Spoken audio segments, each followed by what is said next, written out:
Our meeting is at the Montana School Boards Association in the Great Northern section of Helena. I'd like to ask you to all join me in the pledge of allegiance. Allegiance to the flag of the United States of America and to the republic for which it stands, one nation under God, indivisible, with liberty and justice for all.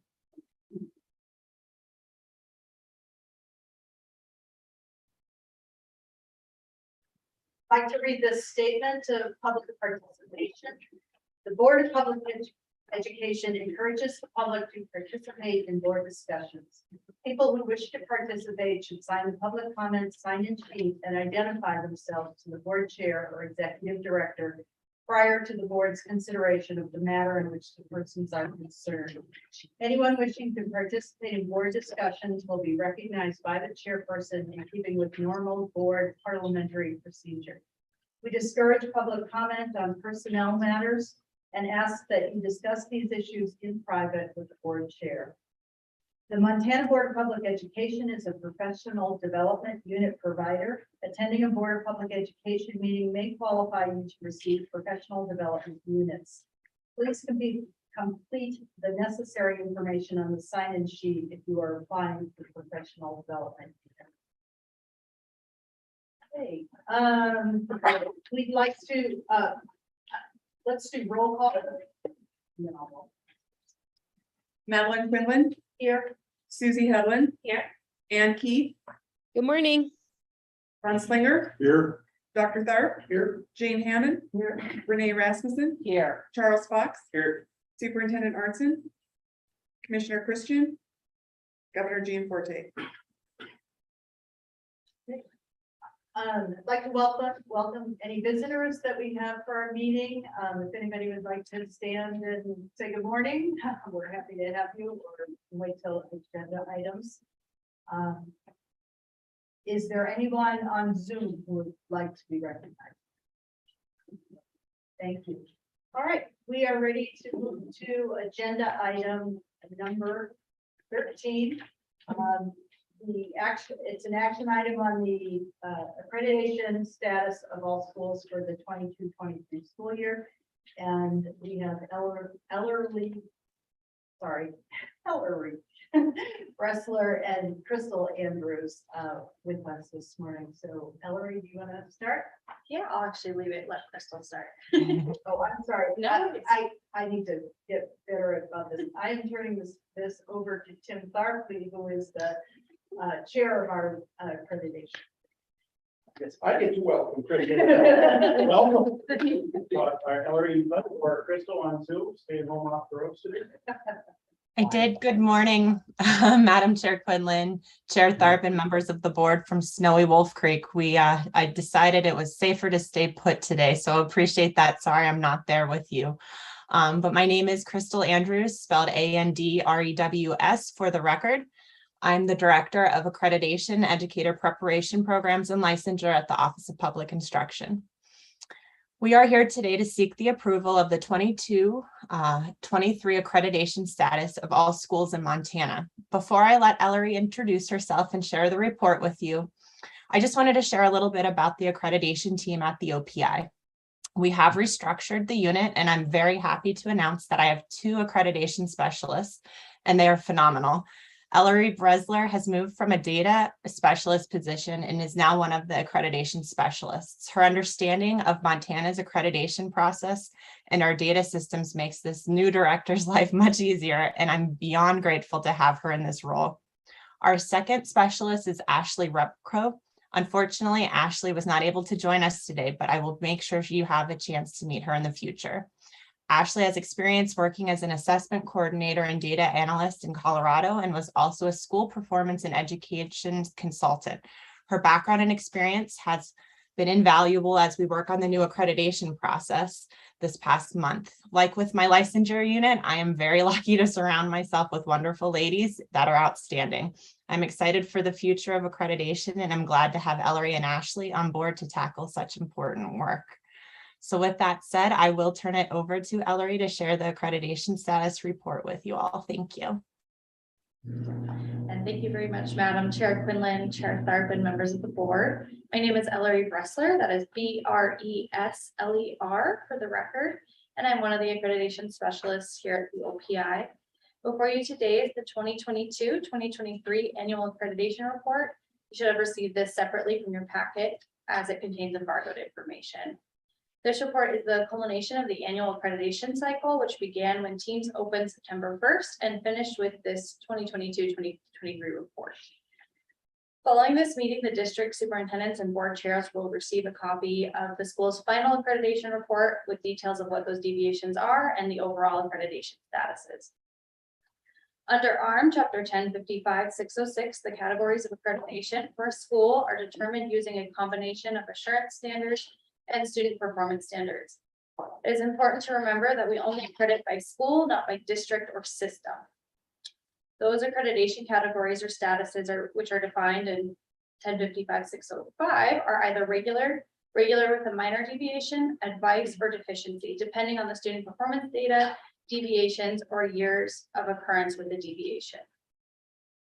Assurance standards are determined through the team's data collection, which opens up September 1st and closes November 1st. Schools go in and directly report this data to OPI. And then the student performance data comes from statewide assessments using Smarter Balance, ACT, Science Assessment, and the graduation rates. At the July Board of Public Ed meeting, the board approved to restart the number of consecutive years for deviations for assurance standards. So this year is considered year 1 for all those deviations as outlined in the accreditation status criteria reference guide, which is on page 10 through 12 of your embargo report. This year we had 416 schools in regular status, 50, which works out to about 51%, 3 schools with regular minor deviation, 143 with advice status, which is about 17%, or 250 in deficiency status, which works out to about 31%. Starting on page 5 of the embargo report, you will see that the accreditation history from 2018 to now. Please note that the 2020-2021 school year, the board approved that schools could either maintain their statuses from the prior school year or improve them based on assurance standards only. And then in 2021-2022, the board approved to maintain those accreditation statuses from the prior year. And student performance data was not used for these 2 years. While you do see an increase in the overall accreditation status this year, it's important to remember that those 2 years were not normal years for accreditation. This year being considered year 1 of those assurance deviations, the assurance deviations were either due to non-licensed teachers not having any staff in certain positions such as library or counselor, or even from student performance measures. We look forward to bringing you a more in-depth analysis of these deviations in the next meeting. And I stand for any questions. Thank you, Ellery. First question I have is, you said we have 31% deviation status, and I understood that's highest I can ever recall in my career. One of those schools is one of mine, and I know that's an issue that's already been resolved because it was a teacher licensure issue, which then, if it doesn't get resolved by this date, even though the license is backdated, it still is going to show up as a deficiency that's already been resolved. Out of those 31% of the schools that are in deficiency status, how many are in a similar situation that they've got this big red flag on them, but it's already been resolved? I couldn't say off the top of my head. I could bring that to the next meeting for sure. But yes, the licensing cutoff is 12/1, just so you guys are aware. So any licenses approved after the 12/1 deadline, it would still be considered a deviation. Yeah. Remember, having had a question yesterday, should say for today. No. Okay. Board members. No questions? Well, thank you. Could you also, I understand deficiencies, as you said, mostly the licensure issue. Can you talk a little bit about the growth in the advice category? Yeah, so I couldn't necessarily say for certain, but if you look at on page, I believe it's 10 through 12 on this criteria reference guide, it tells you which categories put you in depending on your deviation. So an example of an advice deviation would be a misassigned teacher. So a teacher teaching outside of their licensed or endorsed area. Some other would be The superintendent not being properly endorsed, so meaning that they have a license, but they don't have that superintendent endorsement, and then you can see all of them that would put you into which category, so.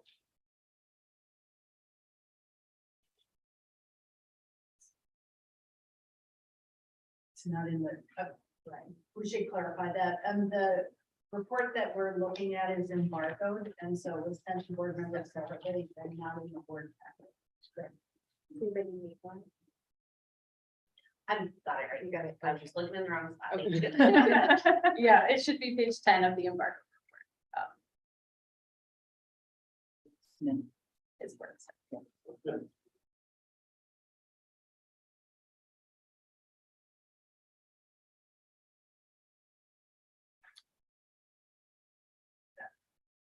But yeah, Thank you, Mr. Chair. I'm just curious because it is high, and because you come from being a data wonk, yay. Do you have any just ballpark thought about how much of this is just kind of fluky kind of things? You know, not very many. Yeah, more than I anticipated. Got any, not figures, but maybe some kind of a sense of what might clear itself up. Off the top of my head, I wouldn't feel comfortable necessarily speaking on that, but like I said, the next meeting I can, just because I don't want to give you something and then it be completely incorrect, but I will have all of that. We'll do a whole presentation in the next. Madam Chair and Board Member Rasmussen, I can chime in and say that, just by wearing my two hats in licensure and accreditation, just looking at emergency authorizations, how many teachers or how many superintendents and principals I talked to about, staff leaving partway through the year, I would be comfortable saying that the unassigned or misassigned or having a teacher that wasn't licensed is going to be a pretty big area this year, and for those numbers. But like Ellery said, we will have it absolutely laid out for you, in a more in-depth visual in May for your meeting. But I would be comfortable saying that you will see that it's what we all, figure as we know what's going on in our schools, that it is a lot of misassigned, unassigned, or like Chair Tharp said, maybe they got it figured out, but it came after the deadline. So I did take that note, and we will have that information for you at the next meeting as well. Thank you, but you're kind of, it's a lot, helps, at least kind of helps me figure out a little bit of what's going on. as I scan through the list, Crystal, it looks, there's some of them that look like entire districts. District wide is showing up as either deficiency or advice. And I'm assuming that could be coming back to not having, the curriculum coordinator or superintendent enough time, and so that's something that automatically throws a whole district into a certain category. Would that be correct? Madam Chair Quinlan and Chair Tharp, that would be correct. Yes. Other questions from the board? Madam Chair? Renee, yes. One more question really quick. I suspect, Crystal, this is for you.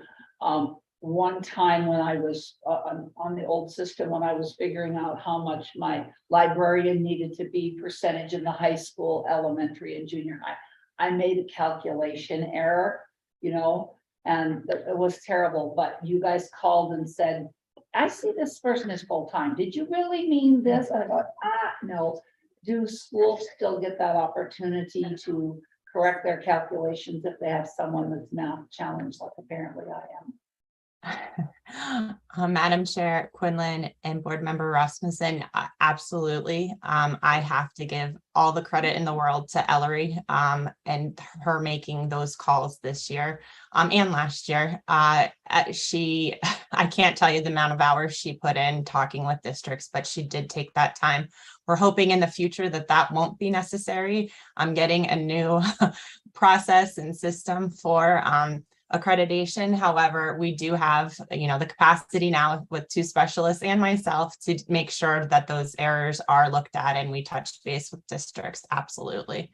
And one other thing, if you don't mind me adding, is that with your last question, Board Member Rasmussen, about just kind of a ballpark or what we're seeing is that it's not necessarily the student performance. Obviously, the past 2 years we didn't check or we didn't track student performance, so that you're really looking at those assurance standards, and that's the area that we are, we're anticipating seeing, the most deficit, but we will absolutely have more for you very soon. Madam Chair. Thank you. Crystal, this one for you. Given the development and implementation of the new licensure system last year, I think you've already talked to us about that. There were fewer than normal applications received in the spring and more of a crunch time going into the summer and the fall. And I guess I'm wondering, some of these delays, then people miss the December 1st deadline. And I guess I'm just wondering, what's your sense of like what percentage of the renewals in particular, but licenses in general, weren't submitted and then weren't approved until toward the end of the year? Madam Chair Quinlan, that's a great question. I can tell you that my licensure team had every single application that was ready to go evaluated before that 12/1 deadline. Actually, the whole week prior, we were issuing licenses that were given to us that same day, that last week of November and December, just to stay on top of it, which we have never had before. So that's kudos to the new system, and of course my staff. In terms of answering questions, we had a lot of districts that maybe didn't realize something didn't go through.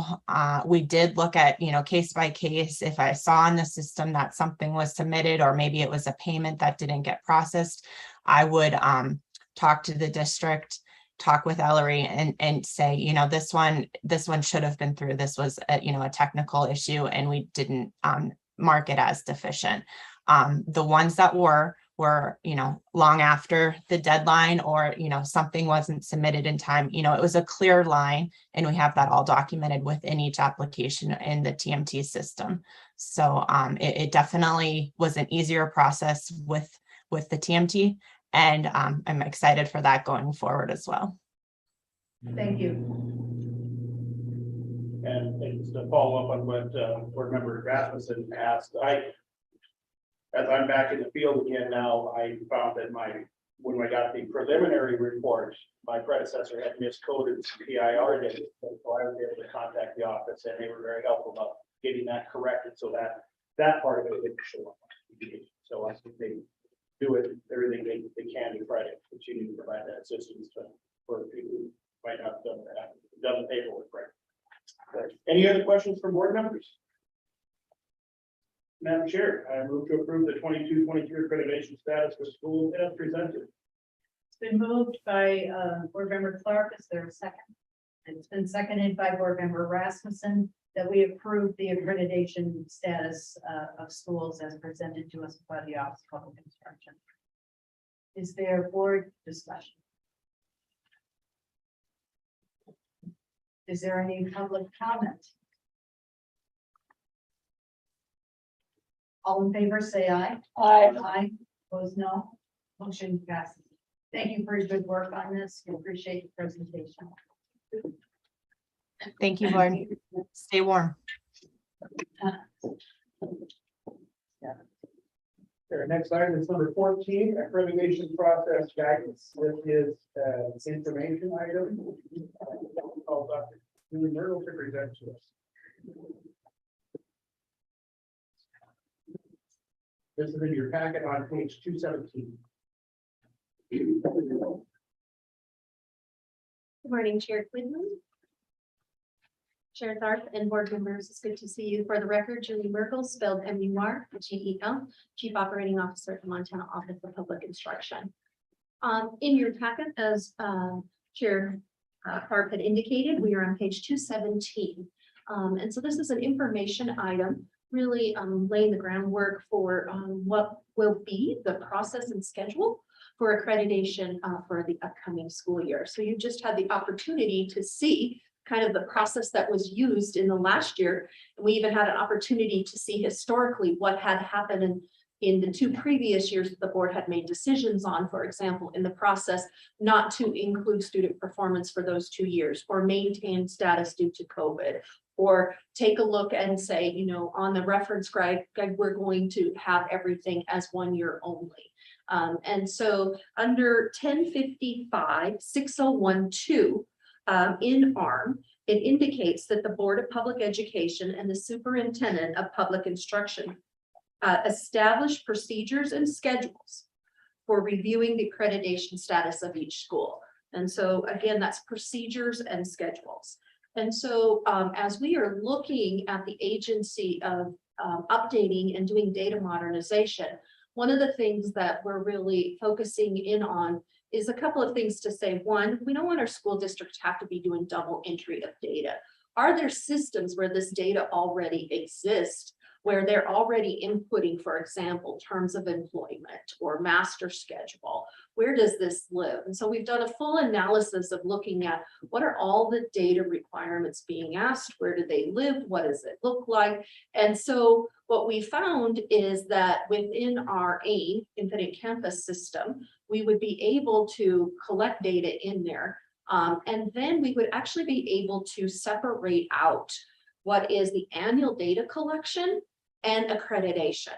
And this would potentially solve the problem that you all are unpacking this morning, right? Which is, why is it that if a teacher does become licensed and that license is effective for the whole school year, why is that being considered a deviation? Well, it's because it has nothing to do with accreditation. It actually has to do with the annual data collection and what that annual data collection is used for. So the window in which annual data collection occurs is from September 1 to November 1. So that's the only time that data is gathered and looked at. So data that is entered before that, data that's entered after that is not used for accreditation. The December 1 deadline is because that's looking at, are they licensed for the quality educator payment? And that begins that whole process there. So you start to really unpack all those pieces that happen in teams and all that annual data collection. There's a good portion that's for a whole lot of other things and some accreditation. So we've done full analysis and have all of that to begin thinking about how do we have annual data collection into that snowflake kind of idea, into IC where it's gathered and it's live. And we can be looking at accreditation in a different system to say, let's look at the whole school year. Whether they were licensed in time for the quality educator payment, that would continue to be true, right? If it doesn't get in time, it's not going to get the payment. But should that really be held against them for the accreditation and the assurance process? So I share with you that we've done a lot of work to really take a look at teams and say, where's all this data going? Which is really critically about accreditation and which is about the annual data collection? And where does that even live within our agency, right? Should that be over in data collection where the annual collection is happening and working with the data specialists who are already collecting and quality assuring all of that data? And over here in accreditation, we're just asking them for the data to give us so that we can really determine their categories. So that's kind of some of the things that are happening back at the office, if you will, behind the scenes. Also, we're taking a look at saying, maybe we should consider the process of how we determine these, not to be 50% assurance standards and 50% student performance standards. Maybe we should really look at emphasizing student outcomes versus a heavy emphasis on inputs to say, these are the pieces that lead to, but let's really analyze for accreditation purposes what those outcomes are. And maybe we should look at student outcomes to not just be that one test that occurs in the spring on Smarter Balanced on one day. But maybe we should actually be looking at a more broader aspect of student outcomes, including things like growth. Growth is equally as important to say, how are we doing? If the students are growing within the school, that's equally important to, did they reach this point at this point in time, but they are making progress. How about college and career readiness, right? That's an indication that that's leading to strong outcomes for students. Could we consider that? How do we start to take a look at some of the other chapters that we really don't look at with assurance standards?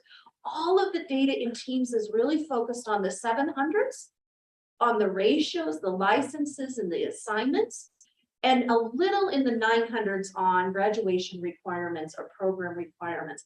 But nothing in the 800s around opportunity, nothing in the, basically in some of the pieces around learning environment or school climate. And so if we're taking a look at the assurance standards, are we only measuring the ones that we can gather the data on in our current system? Do we begin to take a look at allowing schools to show us evidence of meeting assurance standards, maybe in other ways?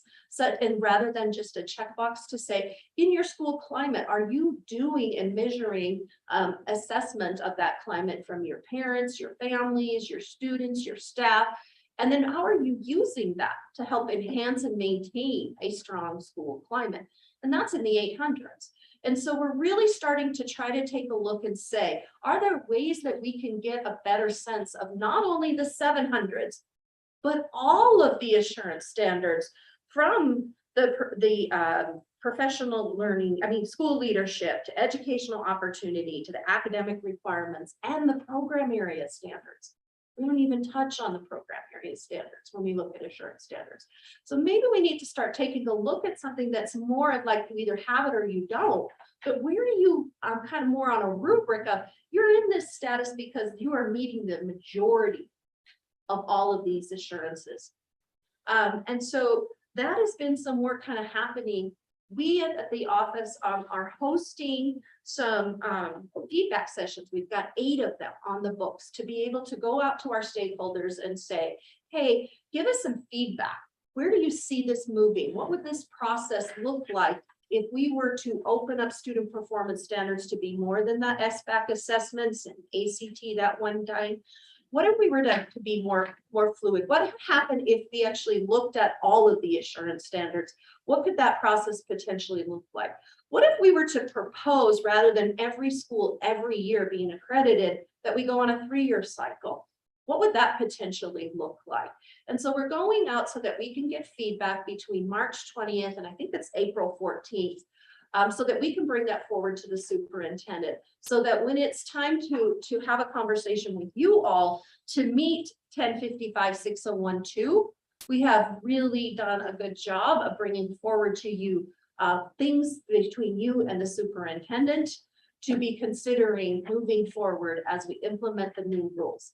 One of the pieces I know that the superintendent has really emphasized is she feels like it's really important that given the new rules and the new implementation, that every school does get the opportunity to have an accreditation status that first year in 23-24. And if we were to propose and you all agreed on a different cycle, but then there would be some ability to say, okay, who would go in the first cycle, who would go in the second, maybe who would go in the third, maybe looking at that 2 to 5 year cycle based upon really the needs of what it's looking like, so you could do it within a system. So that is what's happening. And so I just wanted to share with you a little bit of the thinking behind what is currently happening and what potentially the superintendent might be bringing forward to you all for consideration in May.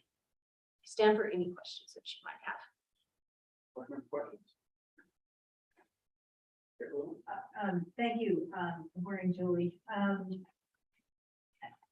I like what you're saying. I guess I'm puzzled though about the timing here. Will this require rewrites of the Chapter 55 standards over and above what the board's considering today for adoption? Madam Chair, no. this would be a process that aligns to the adoption of the rules. Okay, thank you. Board Member Rasmussen? Some of the things you talked about are really intriguing to me. Both positively and negatively, I will say, because, superintendents and administration live in the world where you meet the rules, you know? And so a change in the rules, a massive change in the rules like you're proposing would be some massive shifts of thinking and planning. That being said, how do you see this fitting in with, the minimum requirements? Because I like the fact that you would look at student outcomes more than inputs. I do like that. But at the same time, let's say a school gets to the point or is at the point where they're meeting proficiency requirements or whatever, then do the inputs even matter? You know, you understand what I'm saying? So, and if we're saying inputs matter, then, you know, where do those things, how do those things fall? Or would then accreditation under your, what you explained, be more fluid and you get to kind of prove that you're worthy of accreditation by a matrix, maybe not even meeting them all. And, you know, that's what I'm thinking about. So Madam Chair Quinlan, Chair Tharp, Board Member Rasmus. You did that. I want a button. Two things, so yes, right, as you begin to think about processes and schedules, but you mentioned, right, like superintendents are used to meeting the rule. They're Yes. going to have to meet the rule. We're not changing the rule. We're looking at the process in which we evaluate the rule. And so it still would be It's changing. meeting the minimum standard. So it's changing the process. So when you think about maybe, as you had mentioned, the positives and negatives, it's really critical to be looking at what is that balance? What's that right size fit with the schedule and the process? So if we introduce a different process or schedule, we did that last year, we did that the year before, we did that the year before, right? Like where we set the process and where we set the schedule. We are not proposing to change, right? What we're expecting districts to meet. We're saying we want to assess what they are required to meet based upon a minimum standard in a different way. Okay, then if I may ask a follow-up, please. So I have a teacher. I'm just gonna do the worst case scenario. Okay, I have a teacher. They're certified in math. Okay, they've been there all year. 4 days before no, we got to do more than 31 because you can do a sub. 36 days, just one more day than what you can get by with sub. 36 days before the end of the school year, something happens and that teacher leaves. Am I now not accredited for the year? Because you're going to look at that teacher being licensed teacher being in that classroom the whole year. So I'm not accredited for the year now? Or am I going to get an advice or a deviation? So Madam Chair, Chair Tharp, Board Members Rasmussen.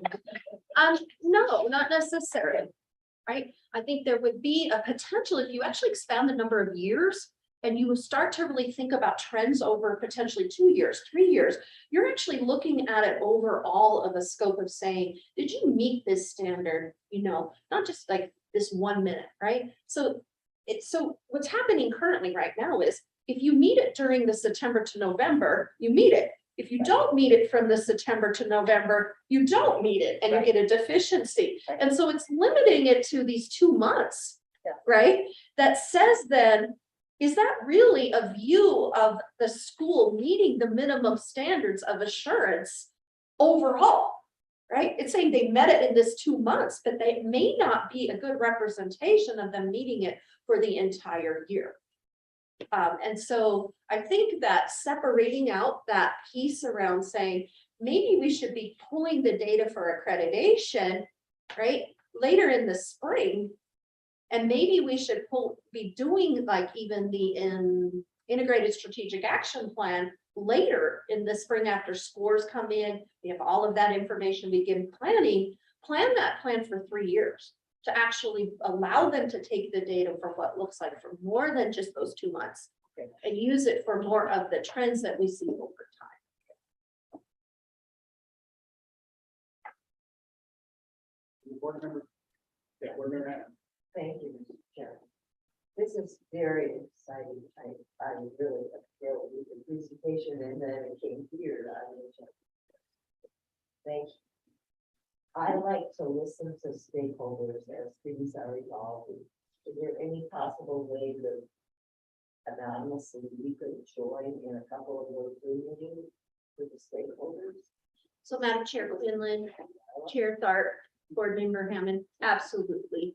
Those 8 different links that we have opportunities, we've tried to provide opportunities for 90 minutes in the morning to some opportunities later in the day to accommodate different schedules and different times, so that we have multiple times that we're doing that.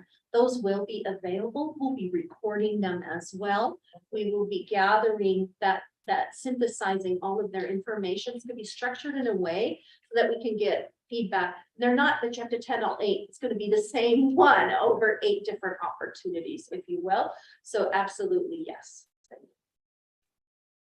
I would also say we would be willing to meet with the subcommittee for accreditation to go over more of this in detail if you did, Chair Tharp, want to do that. Chair Quinlan, Chair Tharp, if it's agreeable with you, we'll have Julie send those links over to McCall. And that way they can get out to the board so you know what the dates are, the availability. That will work for you. So I want to echo what board member Hannah said. I'm excited to see a change in this. From my time in the field, I looked at accreditation as check the box, get it done, be over with it, and then so I can move on to other things. And the same thing with the CSIP, just get it done, because my job is to take care of educating kids, and I'm going to focus on that. I'm going to do all this other stuff because I have to. But with what we have done and with the emphasis that we have made here at this board with Chapter 55 on the comprehensive integrated action plan and making that be more prominent, and then what you're talking about here, and actually looking at more things and looking at different flexibilities, plus what we agreed upon in the past with greater emphasis on various standards and alternative ways to reach these goals.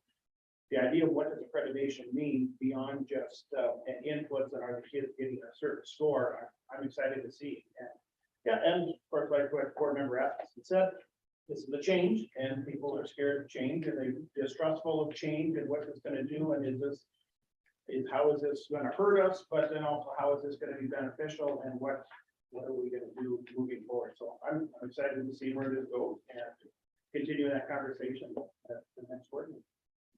Any other questions for Dr. Murray? Thank you for your time. Thank you.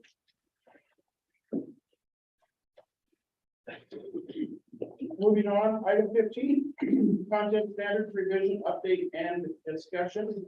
This is information as well. Update on revision standards timeline for all of the different content areas. Please. Welcome.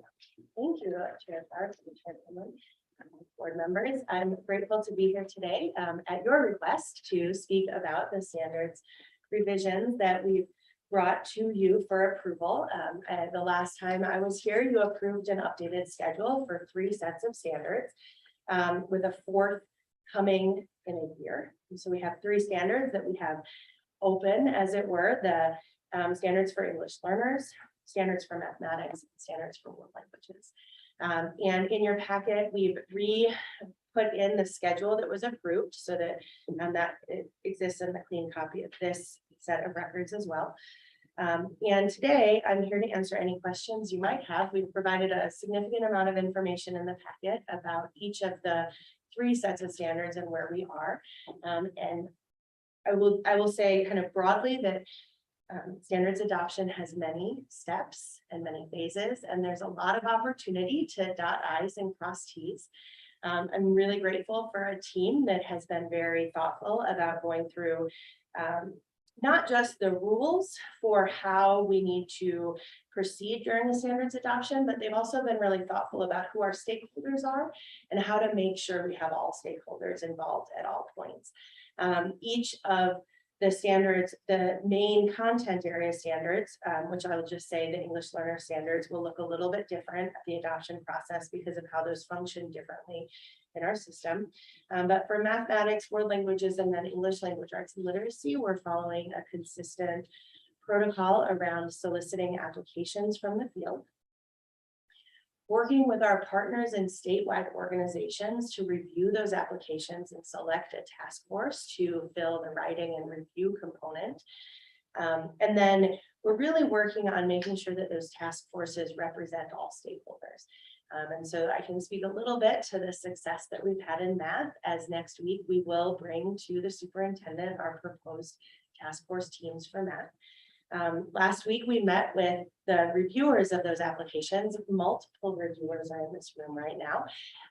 We were very fortunate to have Rob Watson from SAM, to have Sarah from MFPE, to have McCall from the Board of Public Ed, and to have a representative also from the Montana Council for Teachers of Mathematics, Laura Vandekamp from FBCC.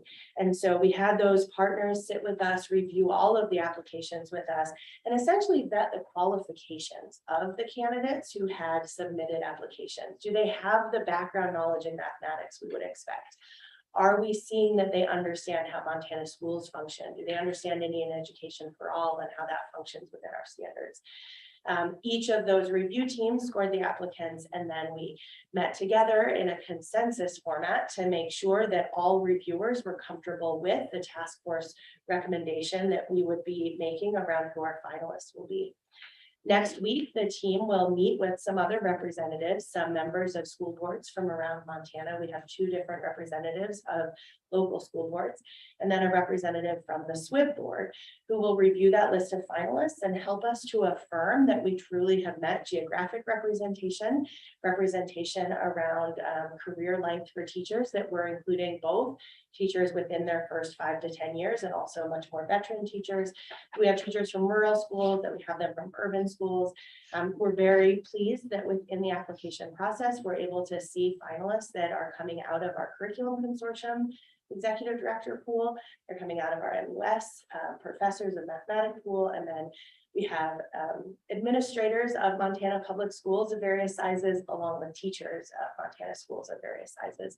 I believe at this time, in my last look at the list of finalists, we had representation from all Mass regions as well. And so next week, we'll work with that SWIB board member and the 2 different local school board members to really look at that and make sure that when we really are seeing our final pool, that we've truly met that statewide representation of stakeholders. That then will be the group that comes together this summer to draft the standards and to review the standards. And as we're creating that task force, we're working to ensure vertical alignment. And what that means is that one individual might be a writer for K2 and a reviewer for 3.5, or they might be a writer for 6.8 and a reviewer for 3.5. That will allow us to validate that when we read the standards cohesively across all of the progressions of the grades, that they feel cohesive and consistent throughout. And so we've really worked hard to set that up for mathematics. That same protocol will be followed for world languages and English language arts when we get to those. World languages is, of course, on the same timeline as mathematics, as it is a very different size of standards. Yes.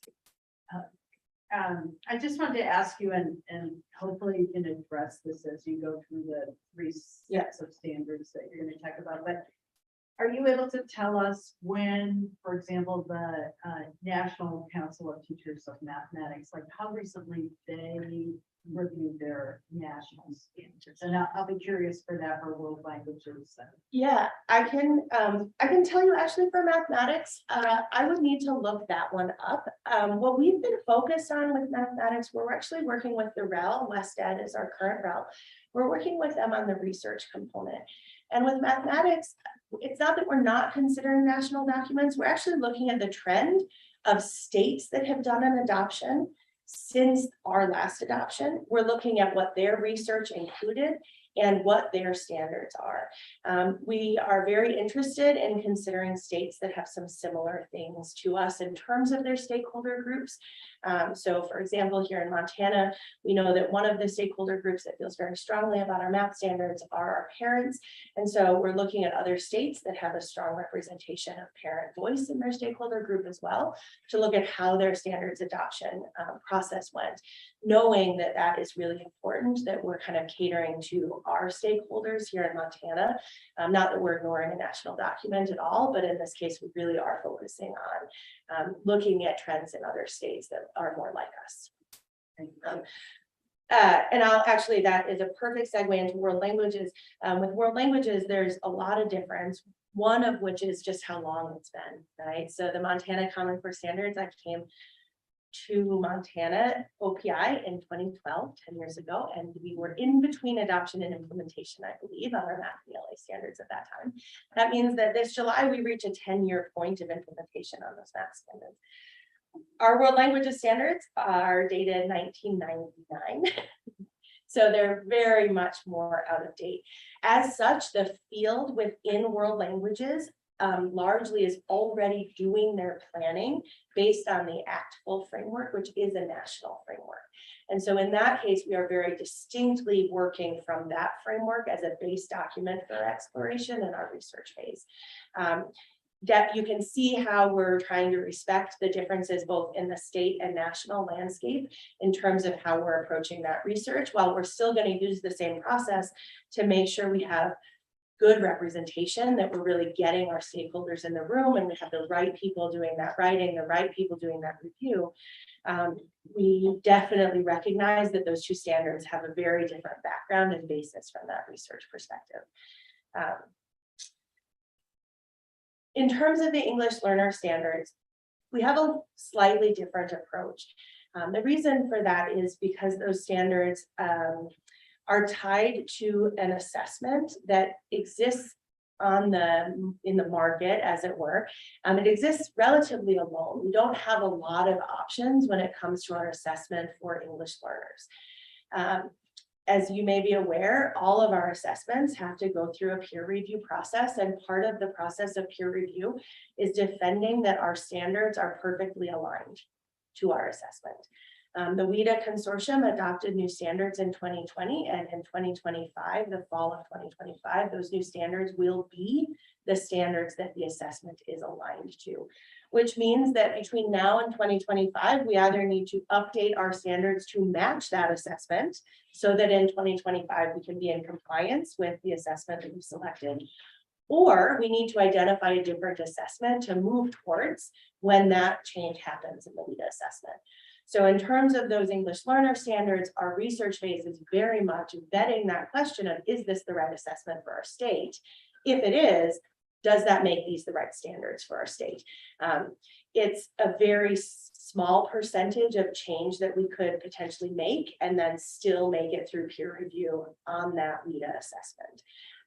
So because of that, our research is much more focused on looking at an analysis of how did the WIDA standards change from their prior standards adoption to this new 2020 document. That's one question we're looking at.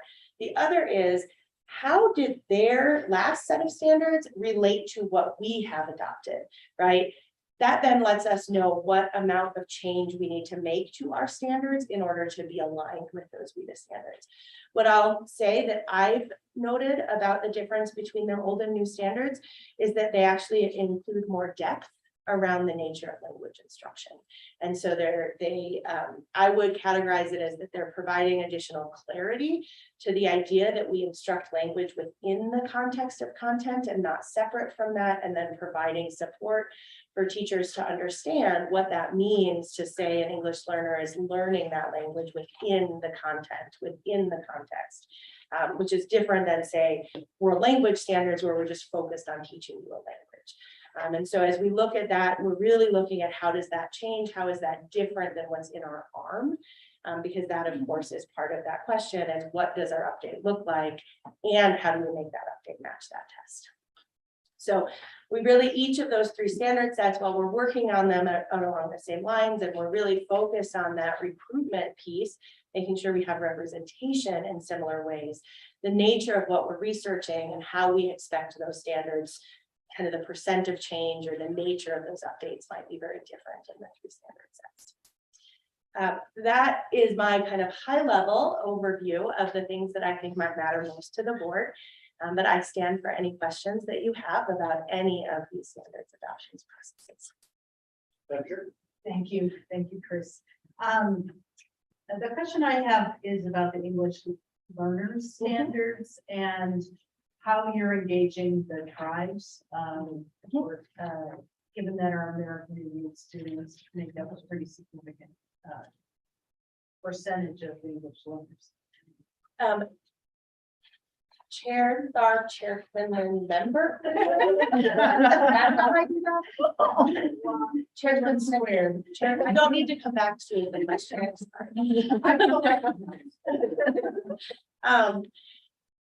Yesterday I met with the team that's working on the standards. And we had a really detailed conversation about that point right there. So on the very technical side, we have some members of our assessment team helping us with that piece of the research that ties to the test. Our EL program specialist, Destin Markland, he's actually really focused on that question. And so that was actually the charge I gave to him, was to really dive deep in his research on two things. One, what would it mean for us to include Indian education for all into these standards? And two, how do we need to think about these standards differently, because the largest number of our ELs have a language of impact, not a second language. And that is not the case in the majority of other states. And therefore we know those standards weren't designed with that as a primary focus. I believe that what we will see is that the biggest changes that we'll make at adoption will be inclusion of statements that relate to those two things. But I appreciate the question. That's exactly what we're really thinking about in terms of where we might need to make necessary changes for these different Montana. Thank you.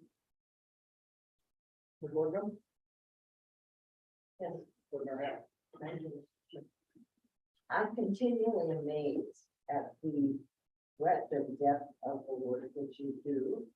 When I hear teachers are too busy, we can't do this, and you can get a good geographic spread of volunteers across the staff state. It's amazing. I want to commend you. Thank you. Thank you, Board Member Hanna. We had, I think, 56 applicants. Wow. Wonderful. That's cool, yeah. I can tell you, Chris, when I got to the OPI a little over 6 years ago, we looked at this list and were shocked how long it had been since some of these standards had been reviewed, and glad we're finally on it. I know it takes a while to get some of these things taken care of, so I'm excited to see that this process continues. Any other board member questions, comments? All right, thank you, Chris. Appreciate it. Thank you so much. Thank you. Moving on to number 16, this is an information item. We have been asked to provide time for Rob Stubbs, OPI Council, to come talk to us about the MAPA process. Rob?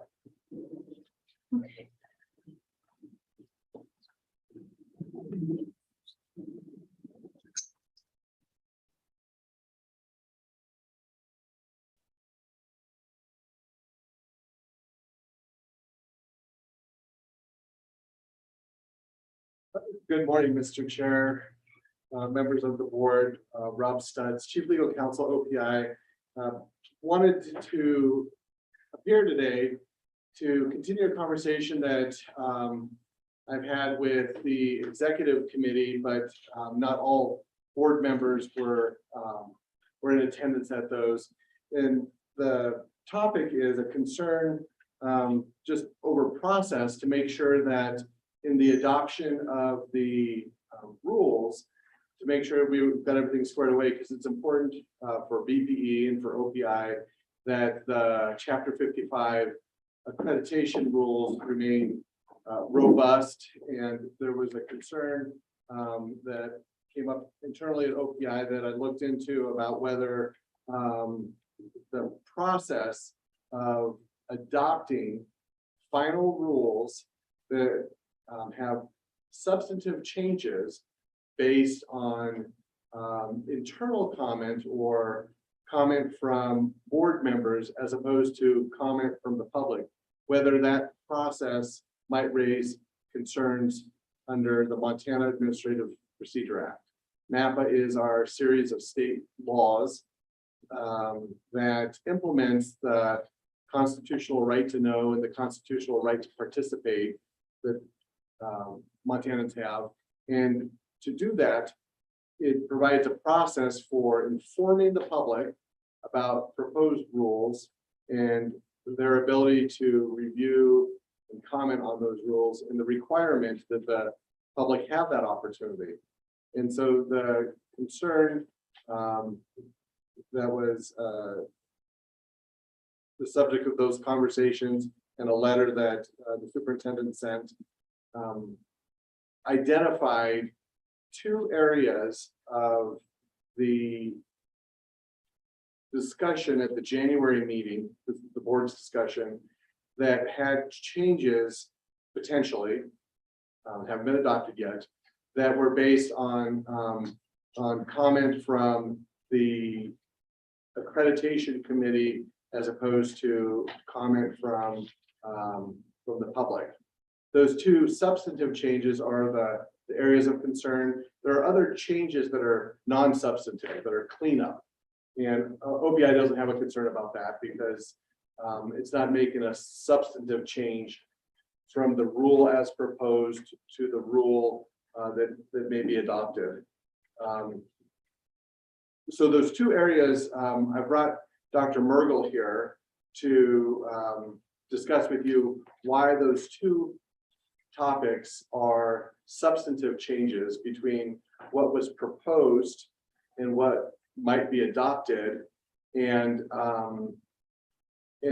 also the analysis that those changes were not based on input from the public, but instead based on input from board committees or the board committee.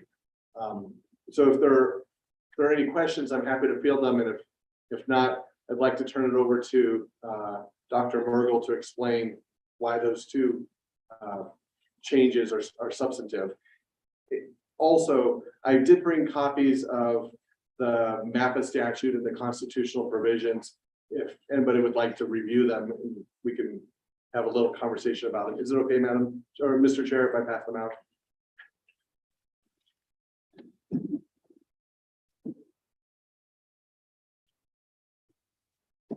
Dr. Mergel, the substantive changes. Thank you. So for the record, Julie Myrtle, MURGEL, Chief Operating Officer of the Montana Office of Public Instruction. Madam Chair, Chair Tharp. In particular, want to speak to the difference between grade level and grade band.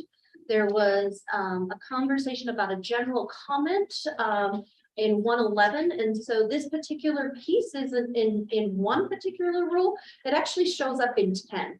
So that by its nature has a large impact because that decision or that thought around putting grade level or grade band does not just impact one rule, it impacts 10 different rules. And so what I would say is I think it's really important to understand the difference between the words grade level and grade band as to why that is a big change and the idea between the difference of those terms. So grade level refers to the grade in which a student is placed based on their age. It also refers to the requirements for students in that grade or age. Whereas grade bands recognizes that learning develops over time along a continuum.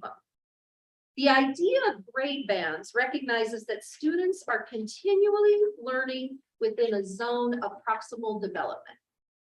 Within a zone or grade band, the content students are expected to learn is not based on a specific grade level. It's based on what they already understand and what they need to further develop. A grade band approach allows students to fill knowledge gaps while accelerating. Through the recommended rule change that occurred in 10 different rules, A grade band approach supports a personalized program for each student that includes a mix of pre-grade, on-grade, and post-grade material, depending on the unique points of where a student starts. The rationale behind replacing grade level with individual students, there were multiple reasons that the negotiated rulemaking committee had and the thinking behind that proposal. So I just want to share with you what some of those are. Grade level content fails to acknowledge that individual students have different levels of background knowledge. Policies and rules that subscribe to grade level dictates to our teachers to teach, for example, that all 6th grade students should be taught 6th grade content regardless if the students are performing at grade level or not. This requires teachers to determine how to both address students' unfinished learning or gaps in learning from previous years while instructing grade level material. This can cause learning gaps to build and students to fall further and further behind. And this in research is called an iceberg problem, where basically you start, for example, with 6th grade math, let's go. You get a certain percentage of that you understand and then you don't. So imagine that idea of above the line, below the line of an iceberg. Then you move into 7th grade. We don't go back and address those 6th grade content that you did not understand below the line. And we move forward now into 7th grade, which is built in mathematics too on previous knowledge at 6th grade. So now you move into 7th grade, you might get a little bit of 7th grade information, but now you have a huge learning gap in 7th grade that doesn't get addressed. Then you move to 8th grade. You're now in 8th grade. You never address those learning gaps from that 6th grade that are below the line. You now never address that 7th grade that's below the line. And now we're in 8th grade getting further behind and probably understanding even less 8th grade knowledge. And so you've created this entire iceberg problem. And the tension for teachers to say, I have to teach at grade level because that's what the standards tell me, regardless of where students' learning progression might be. And so that was the intentionality of saying, let's shift from grade level to grade band. I want to tell you that the data in Montana on academic standards, even the data that we see through NAEP across the country illustrates that rules and policy focused on annual grade level content is not working. Simply, the evidence and research illustrate that adhering to grade level is not what is best for students. There's a tension between a personalized learning program that drives towards proficiency that the state of Montana ascribes to and a policy rule that is based on grade level expectations.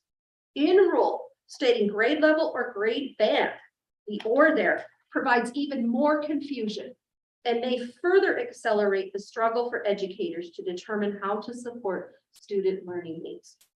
The change from grade level to grade band stemmed from the idea that the policy or rule needs to incentivize innovation that addresses individual student learning needs rather than constrain innovation that values a proficiency model that works outside the status quo or current grade level system. And we also are uncertain where things landed in public comment around this notion for a couple of reasons. MFPE put in a comment in the definition sections under 1055-602, inquiring if there should be a definition for grade band.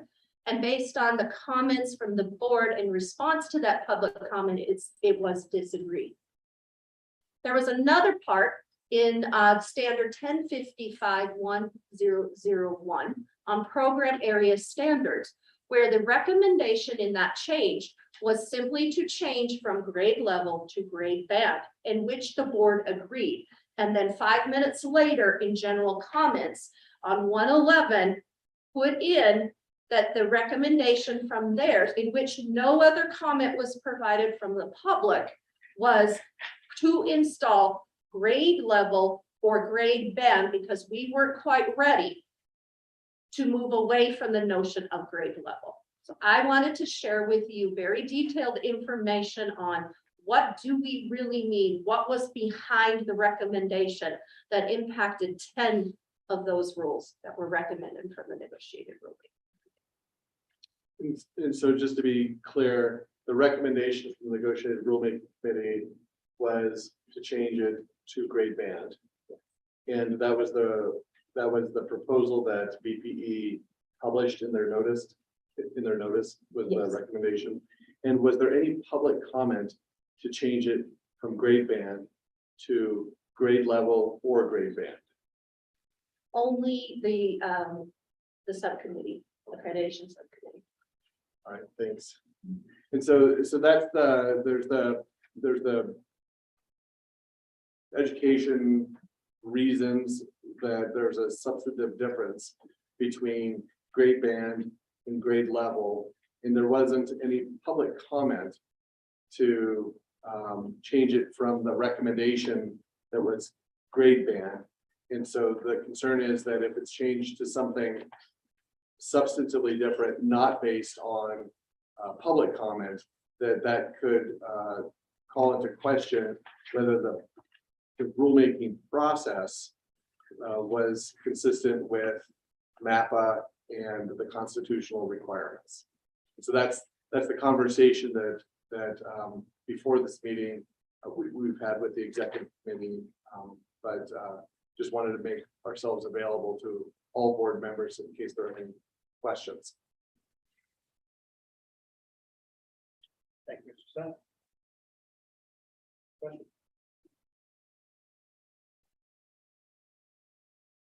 I'll ask a question.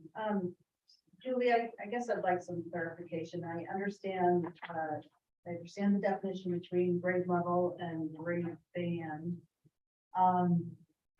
My concern in voting for the insert of grade level was that we still have an assessment system that is built around grade level expectations. We're still building our content standards and with grade level expectations.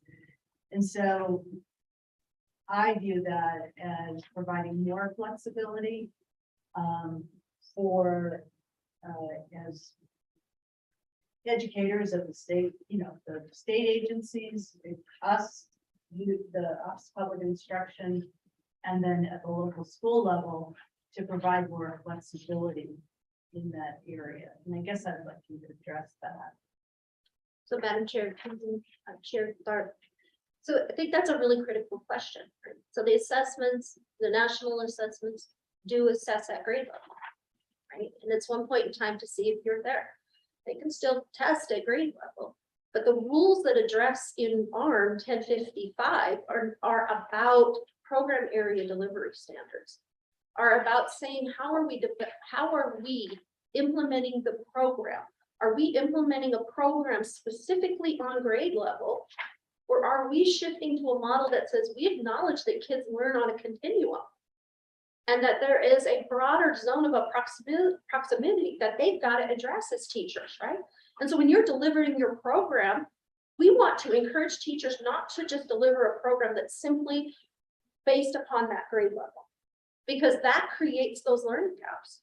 And so even if we come in and do an assessment to say, just want to do a checkpoint to see, are you on grade level? That gives information that meets the accountability components. But we're talking about in this rule, about what we want to hold accountable in the delivery of the program. And we want to incentivize or encourage and hold accountable teachers to say, if a student has learning gaps, address them, even if they're not at grade level.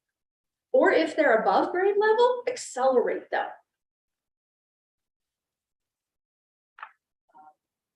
I'll stop there. I think we have a longer conversation, but I'm going to stop there. Any board member questions or comments? All right, thank you.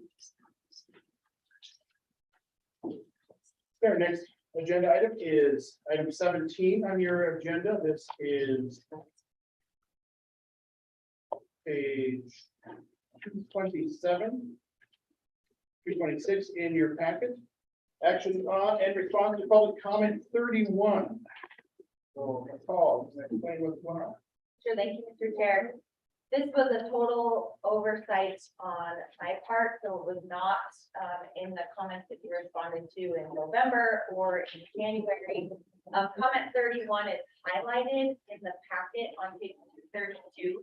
So it's very clear. You're just talking about this one item.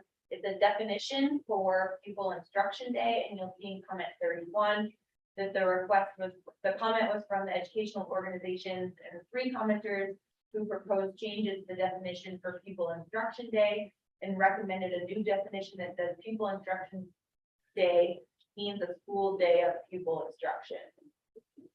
So I just wanted to make very clear that that is one that we had missed. I think it is minor enough that if you were to take action on that today, you can easily incorporate that into the notice before you go out for adoption later.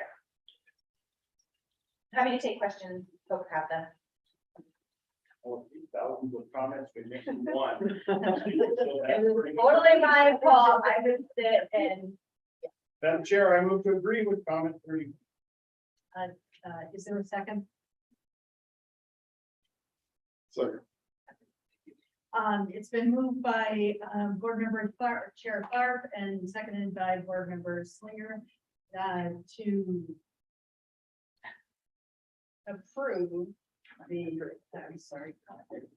approve comment 31 and the board's response. Is there discussion, board discussion? Is there public discussion? Deputy Superintendent. And this is my naivety, so if you'll indulge me for a moment. In January, there was pretty lengthy conversation around if a definition is already in statute, don't put it in rule. If it's already in rule, don't put it in statute, and don't add definitions to rule that could be handled in guidance. Where does this one fall? That is a good question. Madam Chair, Deputy Superintendent Allen, this one was actually on my list of definitions that weren't part of chapter 55, but when I went back and did a double check of all of them with the full text and not just the notice, this one was actually part of the text for chapter 55, but wasn't in the notice because it was part of some sections that weren't part of the changes proposed by the superintendent. So it already exists in the rule, is what you're saying. In chapter 55, correct, So we're revising a current rule. just the definition.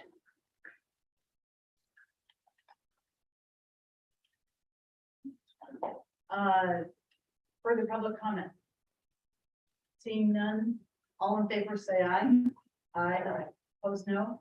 Motion passes. Right, back to our agenda, we are on item number 18. This is page 244 in your agenda packet. Action on the notice of adoption pertaining to amendments of our Title 10, Chapter 55 standard of accreditation. So to say, here we are, finally, end of a very long road that has not been traveled for quite a while. It started back in September 2020, Board of Public Education agreed to open the rules for recommended changes to ARM 1055. OPI started studying these throughout 2021, convened an advisory task force, negotiated rulemaking committee, and presented proposed rule changes to the Board of Public Ed late last summer. Those proposed changes then went out for public notice. The BPE individual board members received unprecedented public comment in the form of phone calls, emails, postcards, and other personal contacts from literally thousands of teachers, administrators, school board trustees, legislators, college leaders, parents, and other Montanans.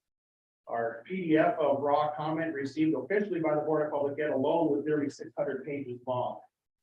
The BPF also took significant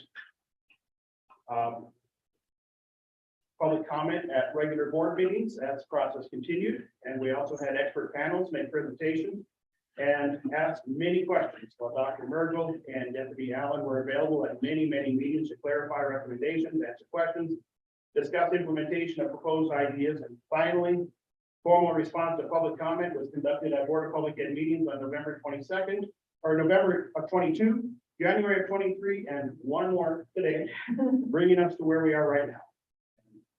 I'd be remiss if I did not thank the literally thousands and thousands of Montana residents and experts who weighed in on these important rules, getting us to this point today for the Montana Board of Public Ed to act upon.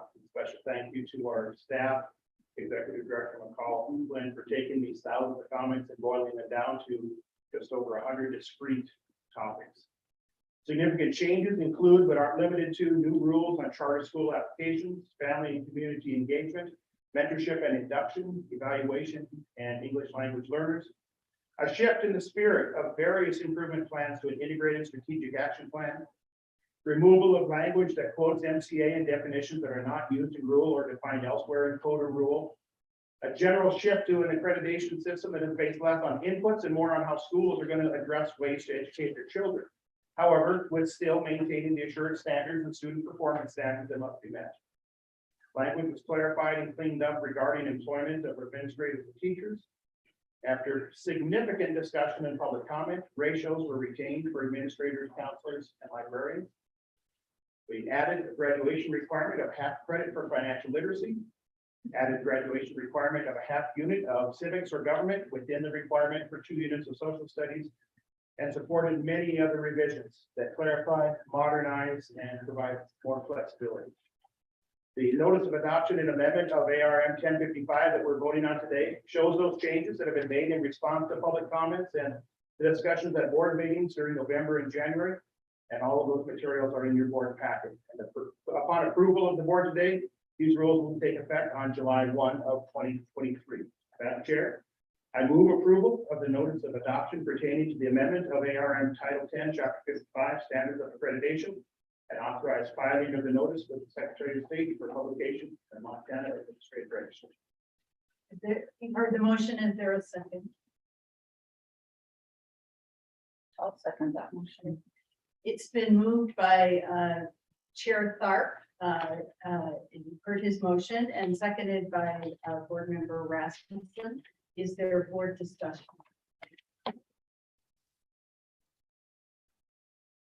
Seeing none, is there any public comment?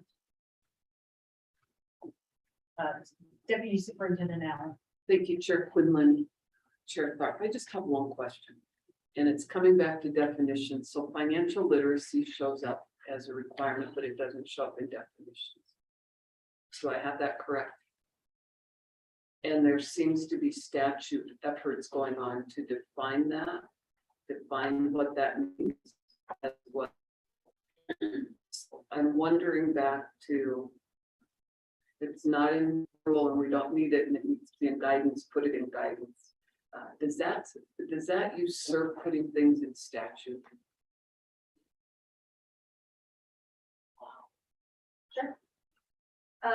Madam Chair, Deputy Superintendent Allen, we have been tracking that financial literacy bill as we tracked the civics bill as well.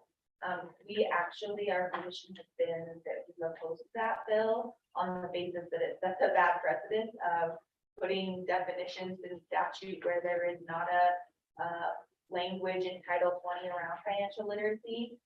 We believe that the better place for that is the Chapter 55 rules.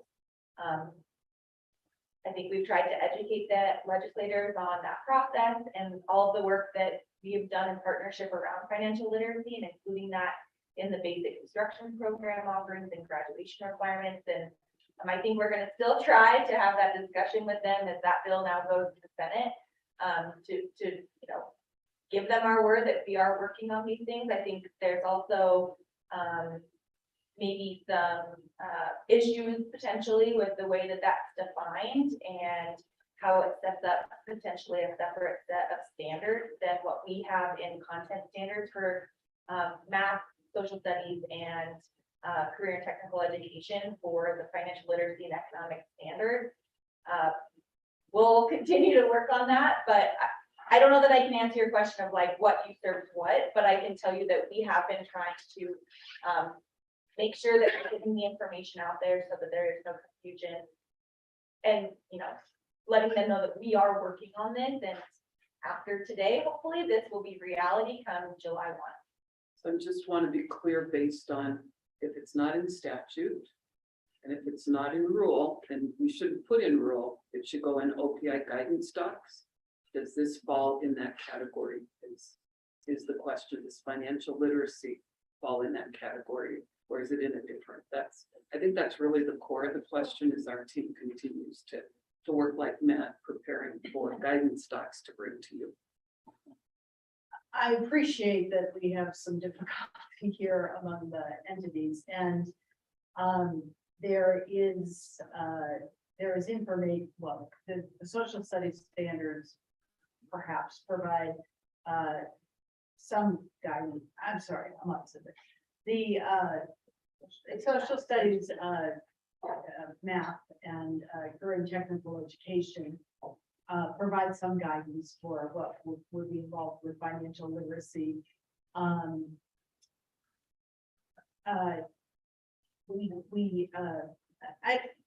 think that ultimately the incorporation of a level of detail on standards that is being proposed in the bill actually will end up in a content standard provision and not in a definition in chapter 55. So I don't think that's relevant per se to chapter 55, but I definitely understand that there's an issue and a challenge with the guidance document. And I guess we'll have to see where this bill goes during the session and have we continue that conversation.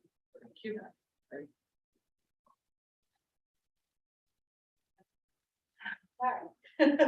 Chairman, one question, or comment to follow up. I just want to say, yeah, the bill is interesting. I think that we all agree that financial literacy is really important and appreciate the emphasis on it. I do know that, my school and other schools are working hard to make sure we're putting more emphasis on it in those content areas where we do have it. And I want to make sure that we continue to have the flexibility to ensure we have licensed staff that can teach it under those various categories. So I appreciate, that part of the bill that, is putting the emphasis on it, but I want to make sure as a school leader that we continue to monitor and make sure that we work with the legislators to make sure we're not putting schools in a bind to have another sort of licensed educator or something like that. So those have been my thoughts around that topic of conversation. This might have follow up on that as well. I appreciate the discussion that we had previously on it with the idea that it could be taught possibly under mathematics or business or social studies or one of the CTE areas, yes, a variety of different things there. I was a member, I was the president of the Montana Council of Economics Education for a number of years, and that entity was pushing for some sort of a financial literacy or economics requirement. I was always in the awkward position of opposing that because coming from the public school saying, look, there are hardly any teachers in the state that are actually endorsed in economics. But I supported this idea with the thought that then once this goes into place, that it would be defined so that there would be a wide variety of teachers who would be able to teach that, because same thing that Board Member Hedlund have said is that schools are already struggling. We heard of the situation yesterday where it's a small school struggling to try to get people with multiple endorsements just to be able to cover the coursework. So if this bill doesn't go through the legislature, then I guess it would fall back on the OPI guidance documents to define exactly what this works out. And based on our previous discussions, I would trust that the OPI would have a definition that would, or a way to approach that we would approve of. I don't know what sort of a conundrum we're going to be faced with if this bill passes, and then we have to go back and then require us to reopen some content tax to figure out exactly how to get code in that regard. Is there further? I just wanted to follow up on that, and then whether there might possibly be some discussion with the governor around an amendment to the bill or at least or the bill or something else, because we have talked to numerous legislators about how we need to get this, but it's not their aisle to do. They're just not paid. And yes, somehow we need to work together as OPI, the board, to get this stuff right and sense. Is there further public comment? Is there any public comment online? All in favor of the motion, say aye. Aye. Opposed, no. Motion carries. Thank you very much, Chair Clark, and for all the board for your attention and engagement on this process for chapter 55. Sure. Okay, let's take a 10-minute break and we will be back at, actually, how about we take a 15-minute break? We'll be back at 10.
Well. Oh, we got it. Okay. We're on. You are done for today? Cheryl, you're done for today? Call the meeting. No, here, I mean, here. And, Excuse me, Oh, good for you.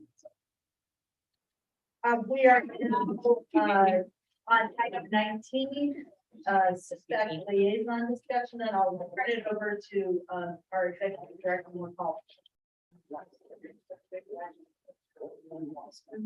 Oh, the agenda. All right. Board members, we are on. Sorry, I'm not getting around.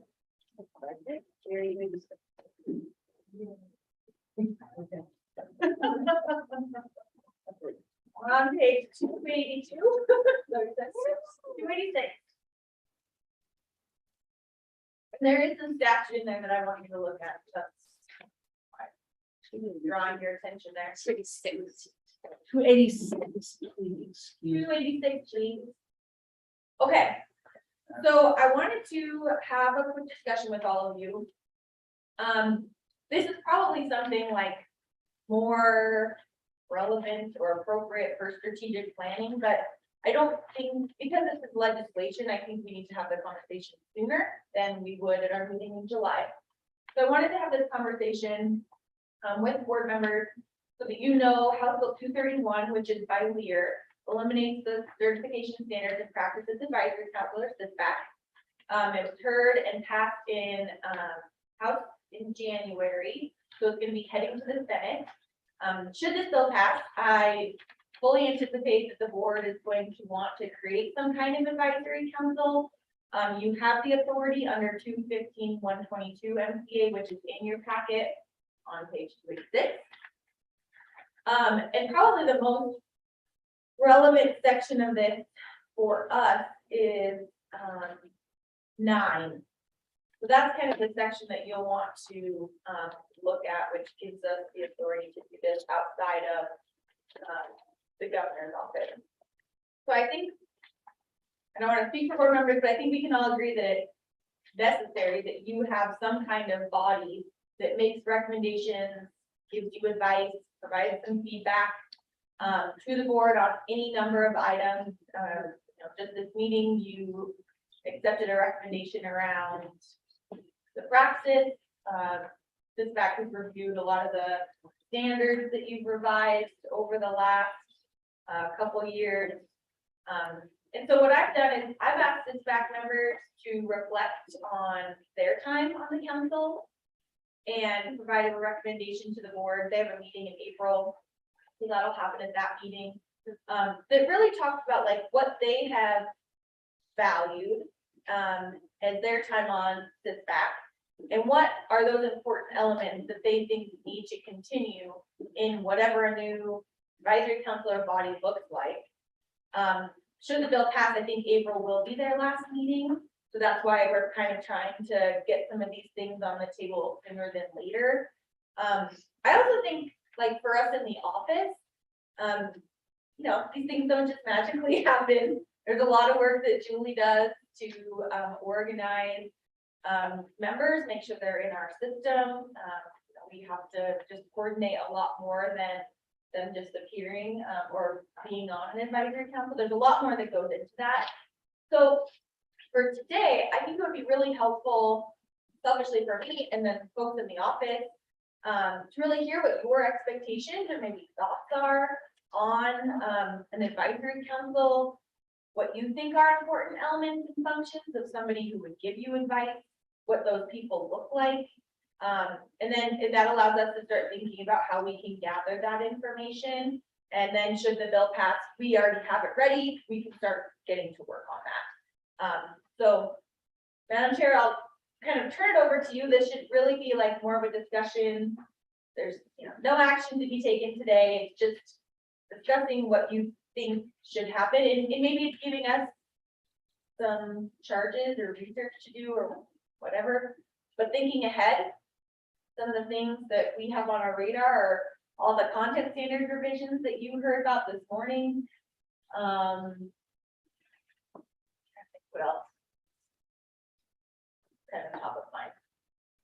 I'll let you, so, heard the explanation from McCall, and I guess I'd open it for discussion. And particularly talking about what's valuable to the board, in terms of an advisory, capacity. For the board. Board Member Hammond. And chair members, I've been thinking about this and I'm thinking it would be very helpful if we had an advisory team of about 75 or 100 geographically dispersed through administrators and teachers and paras.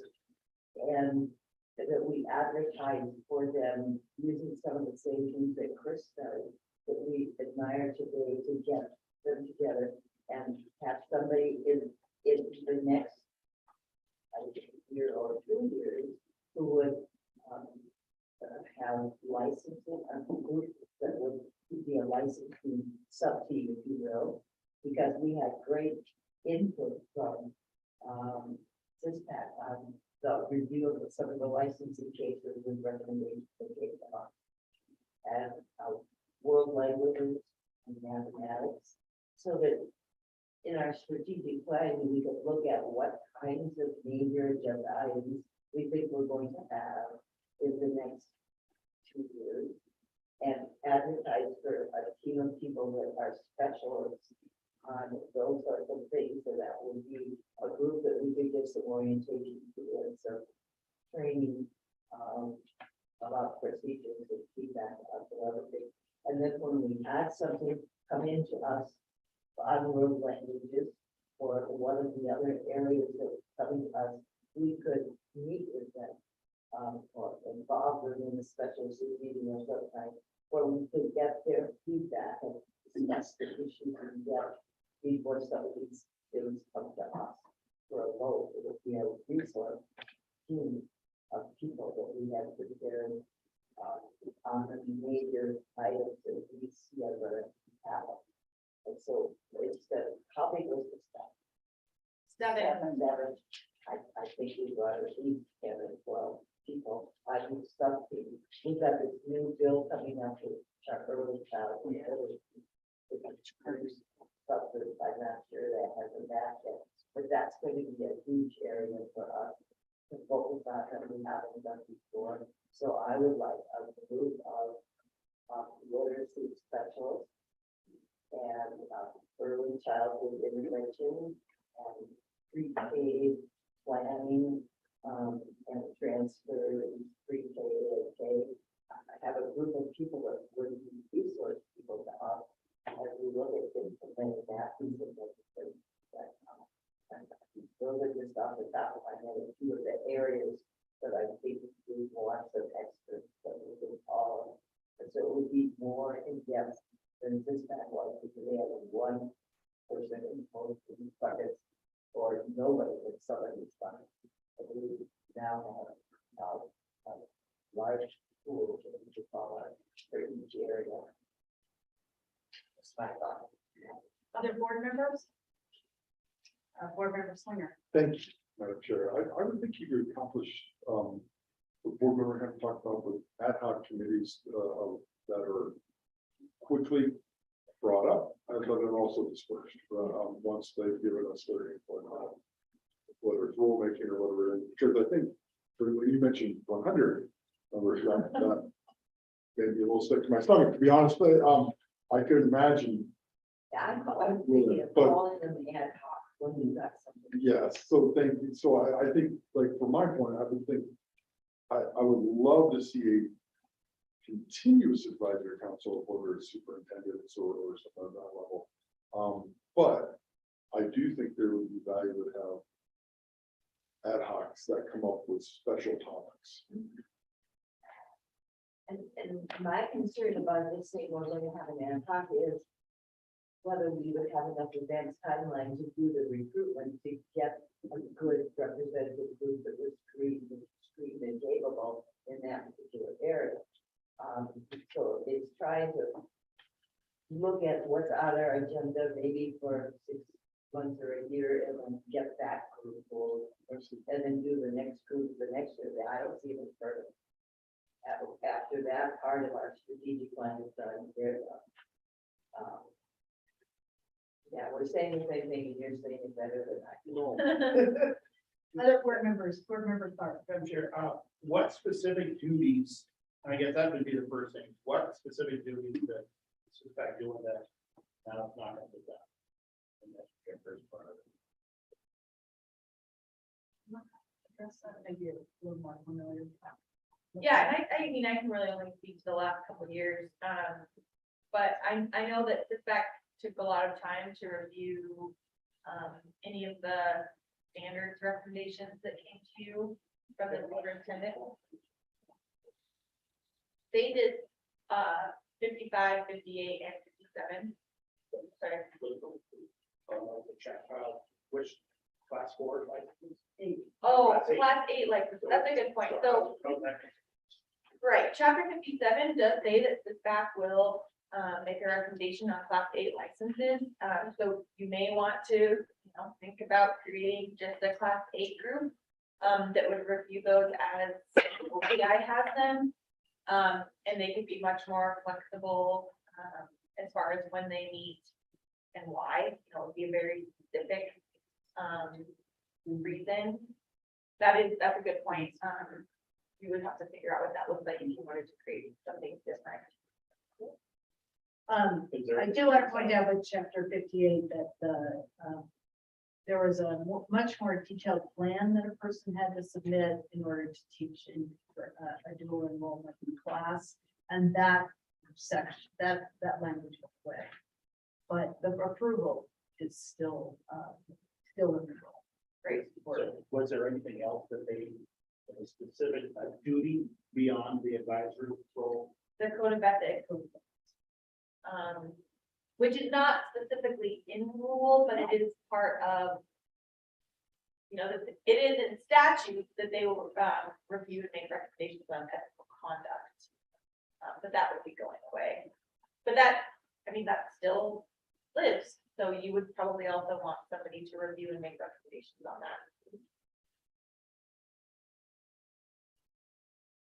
that. Board member Tharp, are you finished? Okay. Member Rasmussen. This is my first year on here, and as I was talking the other day, I don't think I haven't been to a meeting yet where we didn't have, chapter review.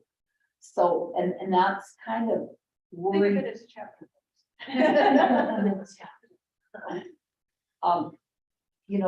That has really concerned me as I've tried to drink from the fire hose, really. That's what I've been thinking on the path. And I would like to see an entity that reported to us, not just had their meeting and then they said this, that they would actually do like OPIs when they come to us. We get a chance to talk to them, we get a question, we get a chance to see what their thinking is, clarify any questions we have. It would be nice if our advisory board actually, did that. And I see that there might need to be a small entity that would create on the ready ad hoc committees. So if we needed one for the work we're coming up, it wouldn't be up to us to get those committees together.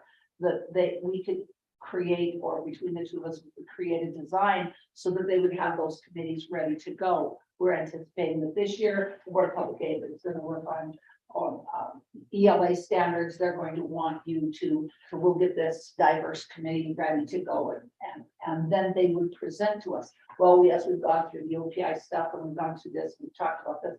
These are some of the concerns we have. These are, all that kind of stuff. I think that would be really a great advisory committee, but maybe there would, instead of us having to do all that thing on a call, maybe our core group would only be, 4 or 5 or 6 people that would then spring those ad hocs that we would need to we just have to push the button and they'd have it ready, kind of thing. So I just wanted to respond on the first thing about them coming before you. I think honestly, that is probably what I'm supposed to do in my position. So I think that's something that I failed to deliver on, but what I can say though is I I think, just haven't been around for enough to call to know. I haven't either. But I think part of the issue, and I don't know if this is an issue or just how it happened, but Sysmex did used to have a separate administrator and staff. And the fact that they were separate, they did a lot more. They got a lot more done. And they were able to provide a lot more information to the board because they had a separate administrator that did all of that. Now that they're sort of embedded under the Board of Public Ed, like the 3 people you see here are the same people that do work for you and work for them. And it's not that I think we don't provide that same level of support to them, but I think sometimes the lines get a little blurred. Whereas before it was clearly separate. And maybe that's something that like I just haven't done a good enough job of like making that. So I think that's kind of a flaw in it, the way that we're set up right now, but I think if we did have a new, such kind of your second point, I think if we wanted to create something quickly, I mean, you guys are set up right now in your subcommittee in such a good way that I think if we needed to, like, right, we're gonna go out for world languages, we can get the accreditation committee together, we can say, hey, we need to pull 7 people together to review world languages. You know, they're the ones that I think should be the ones to make the decision on how we move forward with what you want that advisory council to look like. Same with like assessment. There's something that we need to review on assessment. If it's new rule changes based on the math pilot program, we'll get the assessment committee together and we'll ask the assessment committee, what do you need in the advisory council? So I think those are some of the things we can do. It is a little more work, I think, than just like propping them up. There's work on, I see Julie and Chris both shaking their head. There is work on the back end, like we have to get all these people set up in the state system. We have to be able to reimburse them. They are not state employees. So like all of you, all of the travel forms and all of those things, they would also have to do that. So just keep that in your mind too. I very much appreciate like trying to be diverse in your group and the geography and the 75 to 100, but I think my heart stopped a little bit, but I understand your rationale. So, I get your rationale. I want to hear from. Yeah, keep going. Yeah. Yeah, so I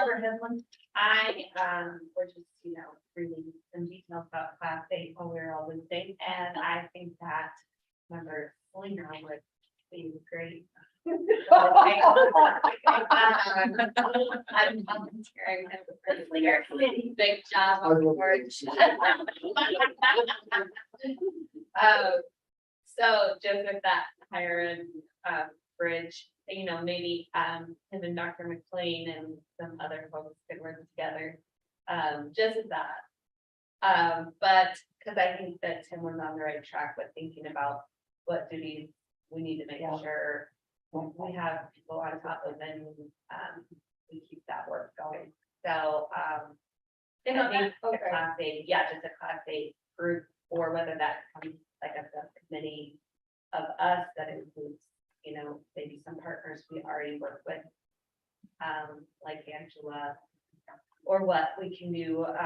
And then when it does need to be a group, I like the idea of the ad hoc kind of depending on which issue, like if we have a pre-K / literacy group or whatever. I don't know. I understand what you're saying, and obviously I don't know the details of it.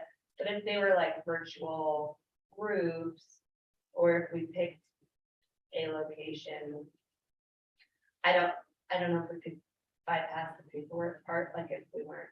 I think it would only be if we're compensating them, is that correct? Well, anybody that does work on the council is entitled to per diem for honorarium. So anybody that is on the council will get $50 a day. So that has to be put in through the So state. if we had a formal council. Right, We have a- and that's actually, it's a formal council, you're right. But isn't that what we're doing? So they did have to. Yes, I just explained to me because we're doing our first one in state employees. So that. We'll have to do the state process. Did you finish your thoughts or you? Yeah, I guess that's the difference, kind of what we were just talking about, was whether it's a formal council that's similar to the way SISBAC was, or if it's like those ad hoc groups, or kind of like working sessions where we don't have them under that, where they're signed on and then receiving those. I think that committee would just have to decide how long you think you need to last and what type of compensation you want to give them. I'd just like to share a couple of thoughts. What I value most about SISBAC is that they are all practitioners.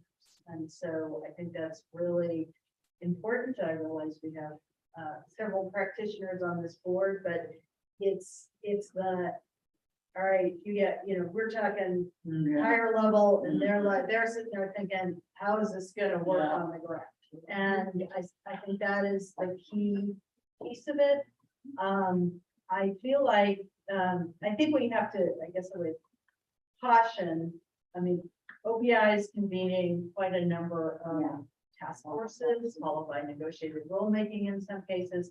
So we need to make sure we're not being redundant to that, or create any kind of thing where it's like, well, what's the point of being on the negotiated rulemaking if the Board of Public Ed has another entity over here that's going to sway the board. So I have found in the last year, as we've gone through chapter 57, 8, and 55, that those panels have been really useful. And I think we could have an advisory committee that takes some of that for us, and then also helps us identify other people that we can bring in to consult with us. And I guess I would just add that when we went through our budget process, or when we went through the first step of our budget process in front of the Appropriations Subcommittee on Education, Senator Fuller did ask, what will you do if the SISBAC goes away? And so, generally speaking, the response was, well, we still need advisors. So we'll look for ways to put that together. So we didn't lose any of our budget in that process, but we didn't gain any budget in that process. So we still have whatever that amount is. We still have those sideboards, I guess, in terms of putting together advisory functions.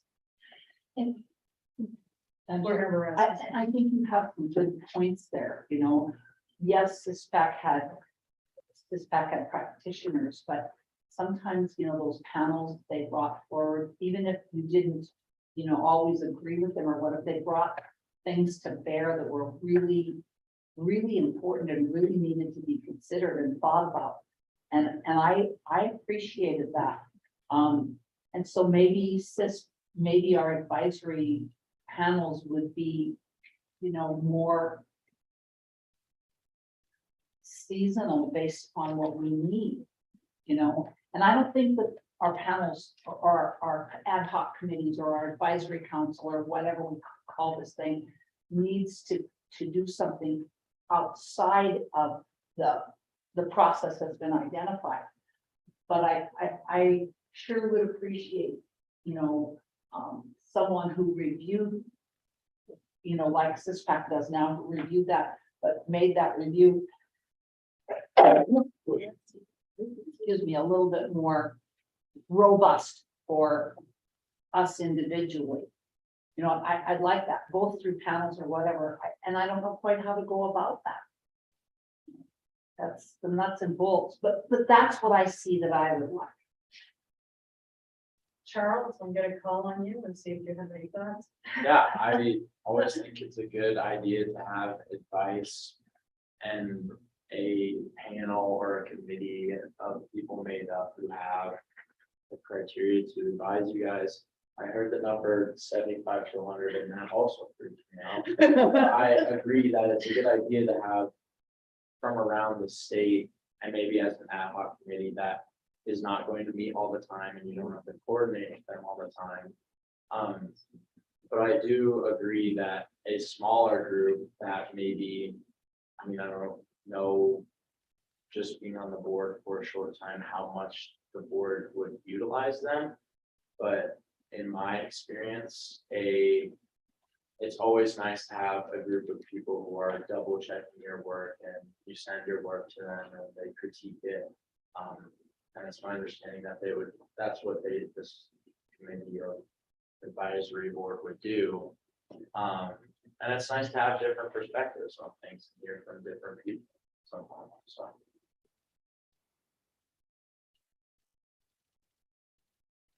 Yeah, I'm sorry, I probably started upside down. I was trying to have a pool.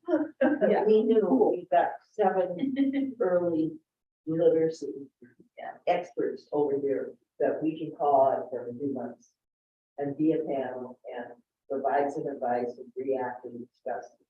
And then we just be there, we call out during the next year or 2 during the implementation, probably never involve them again, except for an annual board or a feedback loop or something. And we were progressing on that particular issue that they were involved with. I guess I would just add, and I'll call on both of you. I think one thing that I'm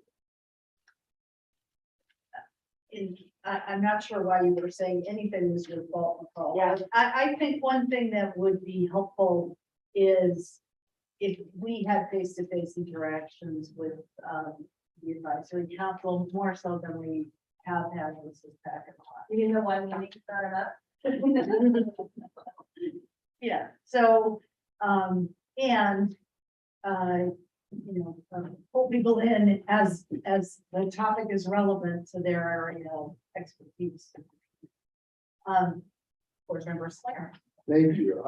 Madam Chair, Board Diane, I think you absolutely just nailed it. I think what I would suggest, when, as we consider some sort of advisory council, but ask the advisory council to convene on occasion when appropriate content experts for us in each of these areas. And they could be a panel, they could be whatever, and we're simply asking them to volunteer their advice to us. And that way they're not part of a council that we have to pay and drag and do all that.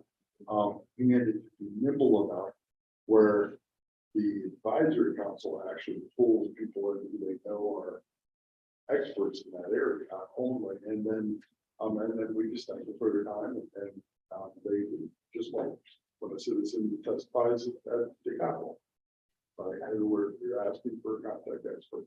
That way you could keep the council at a reasonable number that is manageable, but also their contacts and take advantage of their network that would help advise us.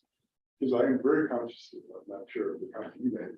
I do think you have a tremendous point about it probably is detrimental for us to say, oh, we need X number of years, especially while OPI is trying to. I don't think it's all rolled on search their process and what they're doing. We're simply looking for it just for our issue. Right. And final comment, I will from now on vote against anything. Vice Chair Helena.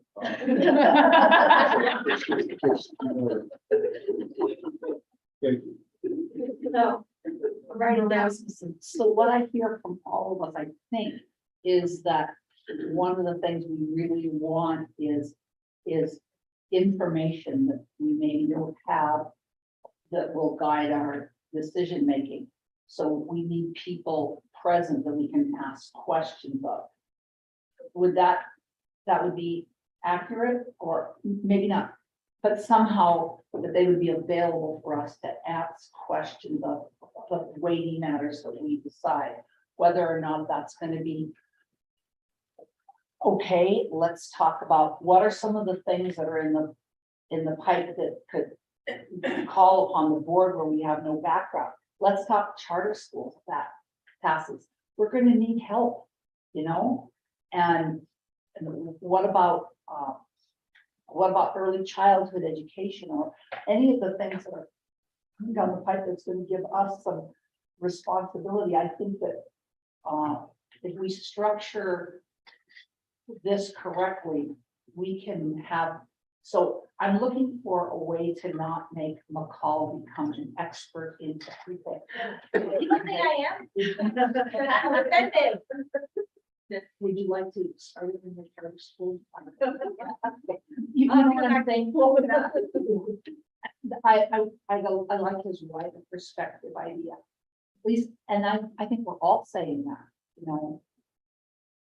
Well, I think an advisory committee will help us ask the right questions.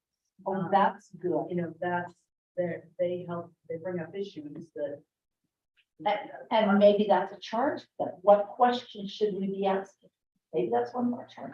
That's good. Let me call on board member Hammond and Yeah, I was just going to thank you, Madam Chair. I was just going to say, and I get frustrated when we get a report and we have a few minutes to ask questions.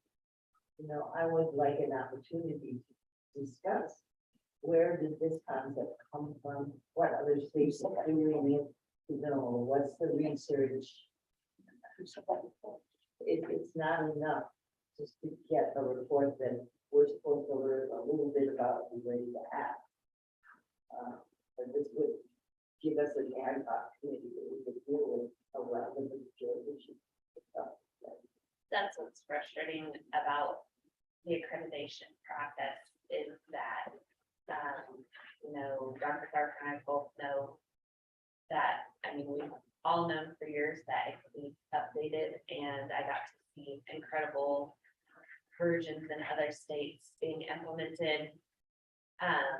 But when we were given the information on it, we just weren't given enough information on what it could look like or would look like, which, you know, so, yeah, there's a disconnect there, and I agree with what Madeline and McCall were just saying. I think that was part of what, you know, was not what, you know, wasn't working with the fact that we got reports, but we didn't get to have that two-way conversation. It's almost like we need to engage them like we did the panel. Which I don't think is off the table by any means, well, board member Clark had to say that. Here's a comment and question. I actually like Jane's idea of 75. So there's a list of people from around the state, around all the different regions. But that's a list of which there are multiple subgroups. Okay, we have this list of people we know we can call upon. This list of 7 or 8 for preschool. This list of 7 or 8 for charter. This list of 5 or 6 people who are going to be helping Dr. Slinger with his chapter of the Class 8 committee that goes first. But that kind of makes sense, because then we already have that pool of ad hoc people, not unlike the expert panels that we call. And so serving in that capacity, I like the idea of helping us to maintain what are the right questions, because as much as we all try, and McCall is an expert in everything out there. There are occasionally things that we might not even think about. But then my question is of Chris, thinking back historically, what are there other things that CISPAC used to do that they're not doing now, or what did they used to do that necessitated having a separate administrator? There's all my only recollection is back when Pete was doing both. So, Dr. Clark, members of the board, that's when I came on, when Pete started out, but as I was told by him previously, suspected a lot of research. And Pete did a lot of that research for them on their behalf. That was a lot of his job, was research on the mentorship and induction. Yes, he was involved with a lot of that. And that's how their funding came through too, was the $2 was the research fund. And so that's what paid for his research. And the other part of the board dollars went to personal services for him and an assistant. So there was a lot of that. He was very also involved with accreditation site review with OPI. He was part of his team on behalf of SISBAC as far as the chapter 15 education preparation programs, that type of thing. So yeah, I'm not sure where along the line that changed. There was like a Montana Commission on Teaching that he was involved with as well as the SISBAC administrator. And I'll give you one example of a research project, which you may or may not remember, but Dory Nielsen, at some point produced two, well, Who Will Teach Montana's Children was a report that was used pretty extensively for a while, and she received some money from the research fund and put that together, and then a couple of years later did a follow-up report. So it's been a long time since there's been any money available for funding research projects, but some of those small, take the data that all the schools have provided and turn it into something. They did a That's mention valuable. that he reviewed this last year as well. Yeah, Yeah. They did more reporting. so What do you think? I think, after hearing, I took notes. I think Chris, Julie and I, should go back and put together kind of a proposal for you for maybe May. We'll have more information at that time too, based on legislation. And your legal suspect, you're like that. Yes, and we'll have that information from this back in April. So I think we can go back and put together some information for you. And I think we need to think more too about like what that looks like on our end. If we do consider these people advisory council members that are going to be created under this statute, they are entitled to compensation. So we have to think a little bit about that. And if you it just needs to be part of the information that we share with you so that you have the whole picture. And we'll go from there in May. And I think that's great. I just add, the other thing to think about here is the level of commitment we're asking for from people. If somebody knows they're in a pool with 75 other people, they may wonder if they're ever going to get called upon.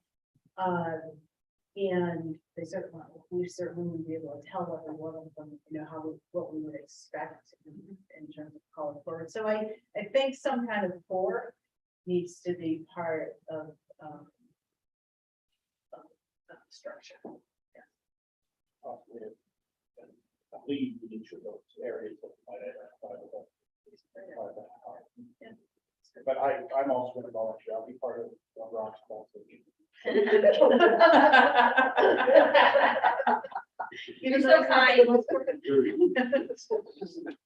Kind is exactly. All right. Thank you. Good discussion. And thank you. That was very helpful to us. I think in the office, we've been trying to talk about it loosely, what does this even look like? We don't know. So thank you for the direction. It was very helpful. Our last agenda item is a group of students that will be coming from Townsend to do a presentation. It's FFA students presentation, and I think we'll take a break. So we'll take it. Yeah, the bus is en route. The roads are not great. So they have been keeping me updated, but they're making their way. All right, great. Thank you. So we'll be in recess until the students arrive.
Please welcome the student group from Townsend Schools, and I'd like to turn it over to Vice Chair Helena and the Superintendent of Schools in town. Thank you. I'm excited to have you guys here today. So we talked quite a bit about wanting to involve students as much as possible. We have a student representative on our Board of Public Education, which is Charles Fox. And so we like to have student input, and we really wanted to have you guys here today because you're the whole reason that all of us come together and meet.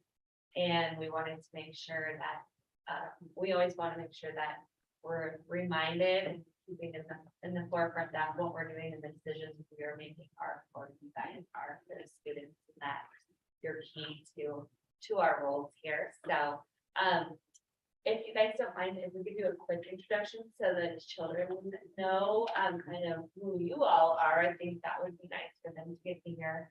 And then we'll turn it over to the FFA director and our teacher who's specialist of many things and can share a little bit about herself, Jenna Lockery. So go ahead, Charles, sorry, and then we'll go our way around. Hi, my name is Charles Fox. I'm a senior at Helena High. I'm excited to hear from you guys. I'm Jane Hammond. My residence is in Clancy, and I work on the board and on the legislation committee, which means that we're busy right now with the state legislature.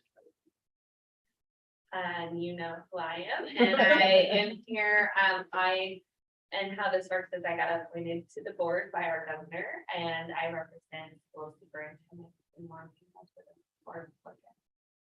And my name is Madeline Quinlan, and I've been on the board for 5 years, and now I'm serving as chair. From Helena.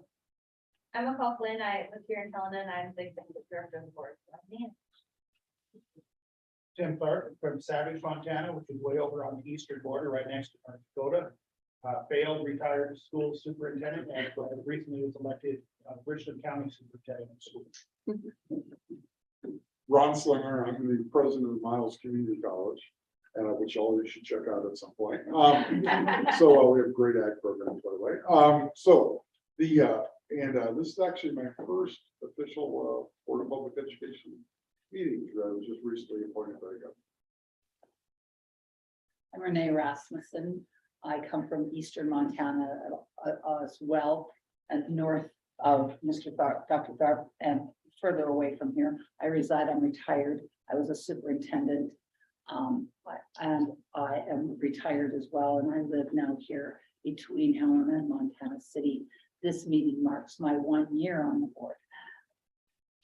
I'm Chris Stockton. I'm an administrative specialist for the board, so I work in the office as a staff member, and I work with East Helena.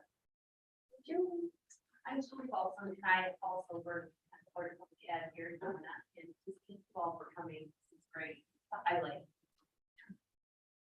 Good, hopefully we don't disappoint. As Susie said, my name is Gemma Lockery, and I'm the ag education teacher in Townsend. And you get to wear lots of hats as the ag educator. One of them is being an FFA advisor. So with me today, I have freshman Caitlin Noyes, and she is going to present her creed. This is a 5-paragraph, I believe, statement that was adopted when, Caitlin?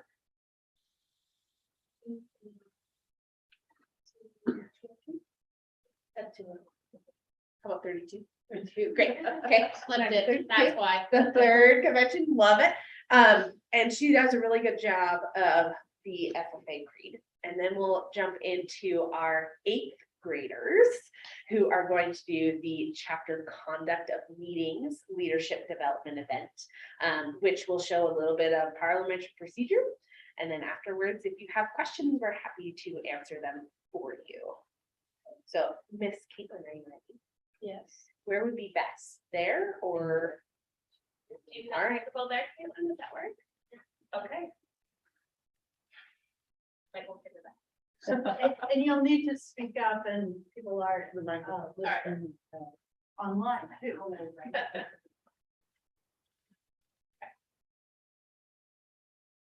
The Unpaid Grief by E.M. Tippett.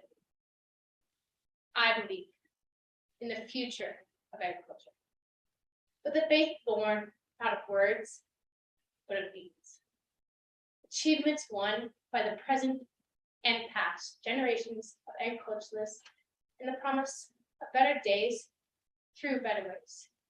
Even as the better things we now enjoy have come to us from the struggles of former years. I believe that to live and work on a good farm, or to engage in other agricultural pursuits, is pleasant as well as challenging. For I know the joys and discomforts of agricultural life, and hold an inborn fondness for those associations, which even in hours of discouragement, I cannot deny. I believe in leadership from ourselves and respect from others.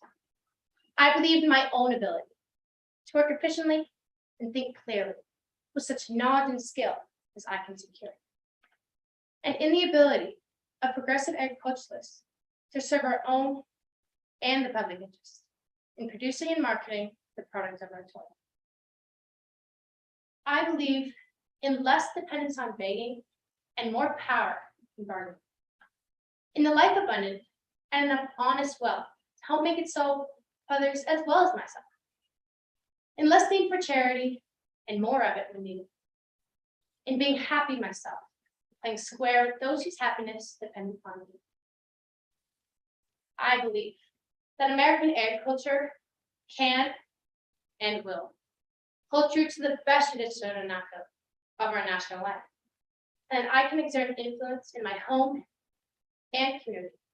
Just stand solid for my part in that inspiring task. Thank you.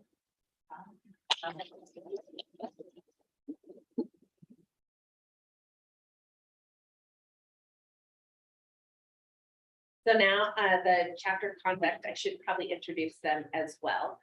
So starting on this end, we have 8th grader Madison Zaharko. Our chair is going to be Emily Taves. Then treasurer is Jazel Reagan. Bella McDaniel is going to be our reporter. Sierra Sherrard is going to be our advisor for this contest. Amy Peters is our secretary. And last but definitely not least is Miss JC Brunette, and she's going to be our sentinel. And they're going to talk loud so they can hear you, right? Okay. When you're ready, Miss Daves. Okay. The meeting will come to order. We are now holding a meeting of the Broadwater FFA chapter. Madam Vice President, are all officers at their station? I shall call the roll of officers to determine if they are at their stations and report back to you, Madam President. The sentinel, stationed by the door. Duties there. Through this door, we may pass many friends of the FFA, and it is my duty to see that this door is always open and that our friends feel welcome. I care for the meeting room and paraphernalia. I strive to keep the president in maintaining order. The reporter. Station by the flag. Station by the flag. Through this door, I make sure that every man, woman, and child that know that FFA is a good organization through Alaska, through the Virgin Islands, and Hawaii to Maine. The treasurer. Stationed by the emblem of Washington. Your duties there. I keep an accurate record of all receipts and disbursements, just as Washington kept his bank accounts carefully and accurately. I encourage thrift among members and strive to build up our financial standing through savings and investment. George Washington was better able to serve his country because he was financially independent. Secretary. Stationed by the ear of the corn. Your duties there. I keep an accurate record of meetings and correspondence with other secretaries wherever corn is grown and FFA members meet. The advisor. Here by the owl. By station by the owl. The owl is a time honored emblem of knowledge and wisdom. Being older than the rest of you, I must advise you from time to time as the need to advise. I hope that my advice is based on true knowledge and record with wisdom. Madam Vice President, why do you keep a plow at your station? The plow is the symbol of labor and tillage. Without labor, neither knowledge nor wisdom may accomplish much. My duties require me to assist at all times in directing the work of our organization. My duties require me, I preside over meetings in the absence of our president, which places beneath the rising sun. Why is the president so stationed? The rising sun is a token of the new era in agriculture. If we shall follow the leadership of our president, we shall be led out of the darkness and selfishness and brought to the glorious sunlight and brotherhood and cooperation of brotherhood. Madam President, all officers at their stations. Thank you. The secretary will call on the members. There are 7 members and 0 guests present, Madam President. Maybe, oh wait, FFA members, why are we here? Practice brotherhood, honor agriculture, opportunities and responsibilities, and develop those qualities of leadership which a FFA membership possess. May we accomplish our purposes. I now declare this meeting of the Broadwater FFA chapter duly open for transaction of business or any attention to matters which may properly be presented.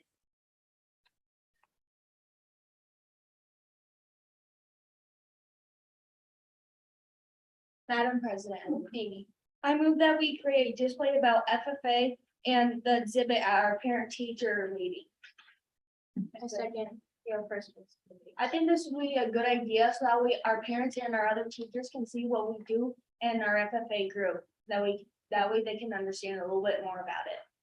Madam President, I don't believe we should do this because we don't have the time, nor the money or the fundings to do this. So we vote no. I believe this is a bad idea because most parents don't come to parent teacher night, and so why waste money and the vote with me and vote no. I think that this is a good idea, so teachers and parents can spread the word about FFA, which could lead to potential future FFA. I say vote yes. Madam President, here. I think that's a good idea, so parents can learn what FFA is all about, so please join me, vote yes. Madam President, Madam, I think this is a good idea, so if parents do end up coming to parent teacher night, then they could see what we have done in FFA and what we've learned in FFA, so vote for me and vote yes. Madam President, I think this is a bad idea because, as I said before, no parents usually come to parent teacher night. And since we're busy during this month getting ready for states to vote with me and vote no. Madam President, here, can we please turn down the heat? It's too hot in here. Right now, it's not a great time. Madam President, JC, I move that we amend this motion by inserting to make cookies for this night. Second. Your first vice president. I think that this is a good idea because we could fund for future things like to get the team new jackets. So. Madam President, Yes, this would not be a good idea, seeing as we don't have the time to see who has allergies. And we don't have the ingredients to make cookies for everyone's allergies. Vote no. Madam President, I think this will not be a good idea because there could be a large amount of people coming and we may not have enough money and also enough stuff to get cookies made for everybody that comes. Vote no. Madam President, Maddie. I think this is a bad idea because, like Jazz said, there could be people with allergies and we couldn't be able to get fruit to everybody who has different allergies. And there could be an allergic reaction. Madam President, here. I think that's a bad idea because it's gonna take too much time to bake them whenever we have other stuff to do. So please let me vote now. Madam President, I believe this is a good idea because if we do have the parent display, then it would urge them to want to come to display as they see we have. Madam President, JC, us as a team could make these cookies together and bond more as a team. So please vote yes.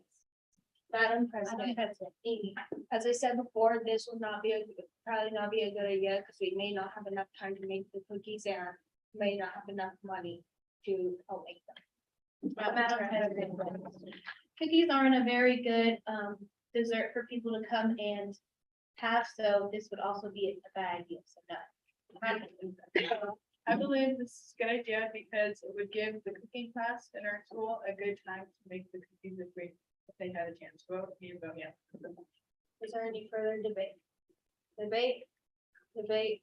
Madam President, Sierra. I still think that this is a bad idea because we could be spending all of our other time instead of baking the cookies and making the board. Madam President, I think this is a bad idea because we could be worrying about other stuff such as practicing for state and stuff instead of baking cookies. So go ahead and vote no. Is there any further debate? Debate, debate, debate. Seeing none. All in favor of amending this motion and adding in that we will bake cookies for the parent teacher night, please say aye. Aye. All opposed, please say no. No. The motion fails.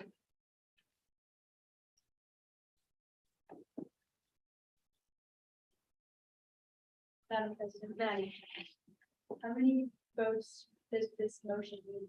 a majority. Madam President, yes. I move to postpone this motion indefinitely. Second, you have first.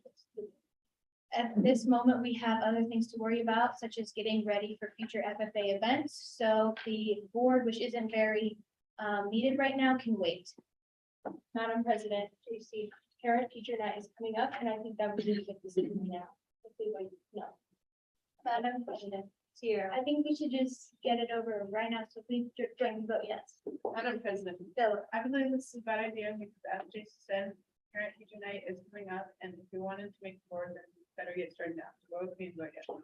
Madam President, Amy, I think that this will be a bad idea because we should get over with quick so we don't have to do it later. Madam President, I think this is a bad idea because we were busy with state and having to practice and stuff. So we vote no. Is there any further debate? Debate, debate, debate. Seeing none, roll vote. All in favor of postponing this motion indefinitely, please say aye. All opposed, please say no. No. The motion fails. Okay, are you ready for the question? Yes.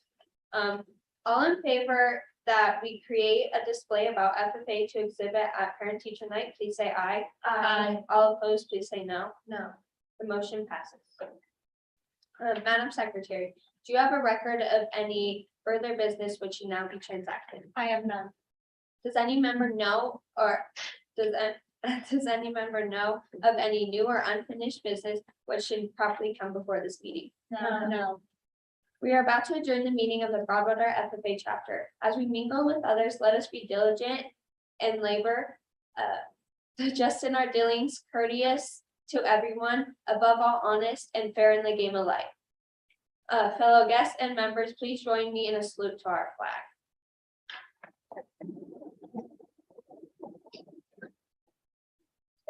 Allegiance to the flag of the United States of America and to the republic for which it stands, one nation, under God, indivisible, with liberty and justice for all.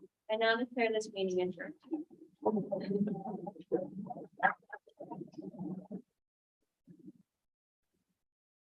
Very nice. That's what we have for you. Do you have questions for them or for me? A question for the treasurer. Why a motion to postpone indefinitely rather than just to vote against it? Postponing indefinitely kills the motion, and as you can see, all my motions were against having this display. So, and postponing indefinitely would kill this motion instead of just delaying it to another time, which would be definitely. I don't want to talk about it ever again.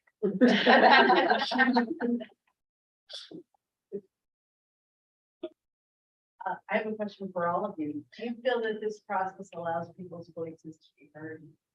Yeah. Someone want to speak a little more about that? We just did state for science fair, and our science teacher came up to our director and she said that her speaking as an FFA has improved of the like profession speaking from. And then I have a question for the chair. So if you had somebody in this group that didn't say anything for most of the discussion, what might you do? Well, I would just personally like talk to them and tell them like that, like they should like have more say in what goes on in our meeting and like encourage them to talk more and have like feel like they can do it and not feel scared to talk at all. have a question, please. You say debate, debate, debate regularly. I have not heard that. Is it done in all of the chapters? Is that the regular standard procedure? Yeah, in ours, that's what we do, just to make sure like that everybody has their 4 debates in the meeting, so it's just showing like them thinking, making sure like, oh, do I have 4 debates or do I have less, so they should make another debate for it. Thank you. We use Robert's Rules of Order, and that's one of the ways that you can get ready for that question to vote on, Right. is to repeat debate 3 times. Right, and I know that during the nominating process for officers or committees or things, you always do that, and most of the groups are part of, but I had not seen it in this discussion one, so thank you.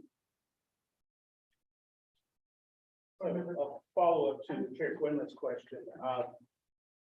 I used to observe my FFA chapters and other other CTSOs, and we're not quite as lively as this. And understanding this was a scripted event and it was beautifully done. Have you noticed that after doing an event like this, are your actual meetings a little more engaging? You're able to get more people involved that way? Well, I guess getting more people involved, like, I guess it could be like showing them like what we do and that it could be fun for them or something they could be interested in and be like more involved in it with us. And just as far as scripted, they had a main motion that was written on their card. And then they had 4 motions that had to be made. Other than that, it was not scripted. So a lot of this was off the cuff. So they did a great job.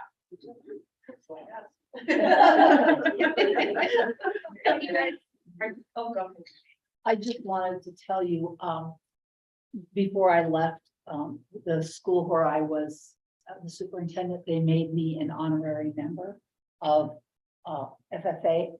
And it was extremely meaningful to me, and it's great for me to see you all here. In 1971 or 72, I can't remember if it was before Christmas or after, I went into the FFA advisory time.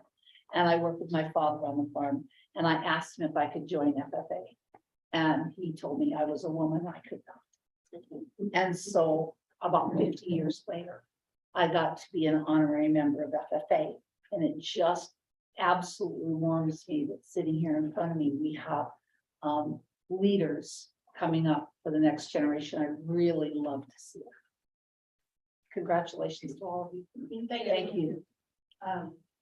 Board Member Slinger. Thank you, Madam Chair.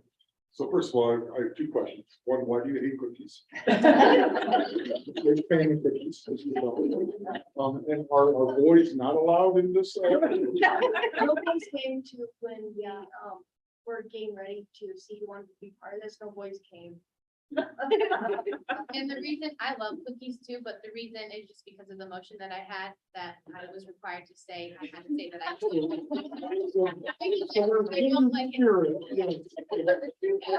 Yes. Yes, thank you. But I was, There are a few boys that are very active, like Jacob, that I'm sure Audrey had the food out. Yeah, actively participating. No, our high school officer team is about split boys, girls.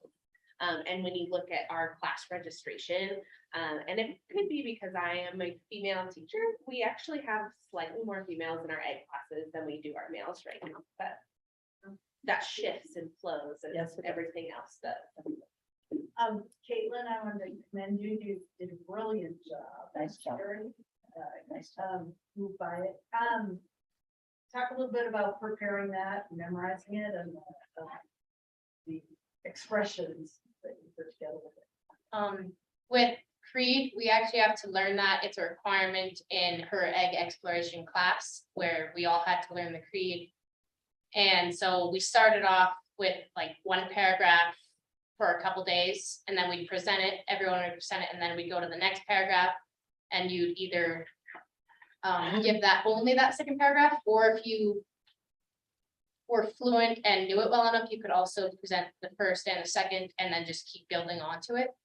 I did choose to do all 5 as I went, just so that I could make sure that if I chose to do Creed speaking, I would be able to do all 5.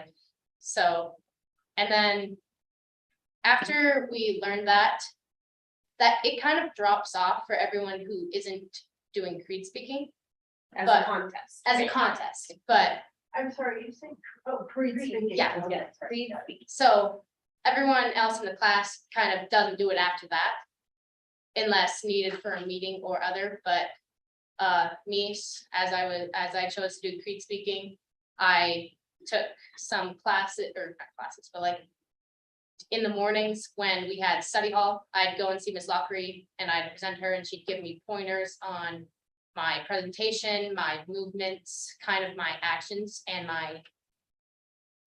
how I presented it. So it was actually believable and not just saying a couple paragraphs.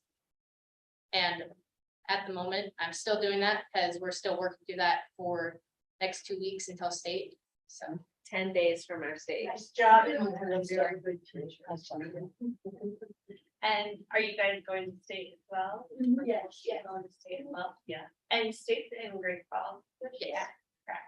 You are interested in seeing more of these bright minds.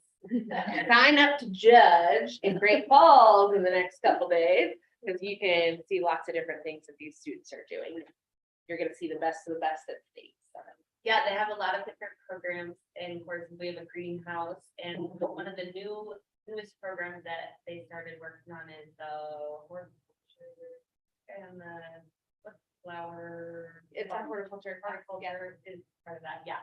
And then we're working with our local company. Do you want to share this? Yeah, our local florist, Broadwater Blooms, we've teamed up with our floriculture team. So that would be a career development event that our students are participating in. So we've teamed up with them to do some practices, but we're hoping to start growing some of those more common plants that she uses in her greenhouse to locally provide for her. So we're working on that partnership within our community. We do have a floriculture team going to state, and that's pretty fun. Get some job interview skills, it's floral arrangements, it's money and business, and all tied into a happy bow for floriculture. Yeah, they've been learning how to make, she's been teaching them how to make collages and things, and then also bring in some of their own flowers. So that's been really cool to see come to fruition. Anybody have any further comments? Charles? Yeah, first, I'd just like to commend you guys. That was very impressive. In terms of Robert Schools, I think as a middle schooler, if I would have had to do that, it would have been a no-go. That was very impressive.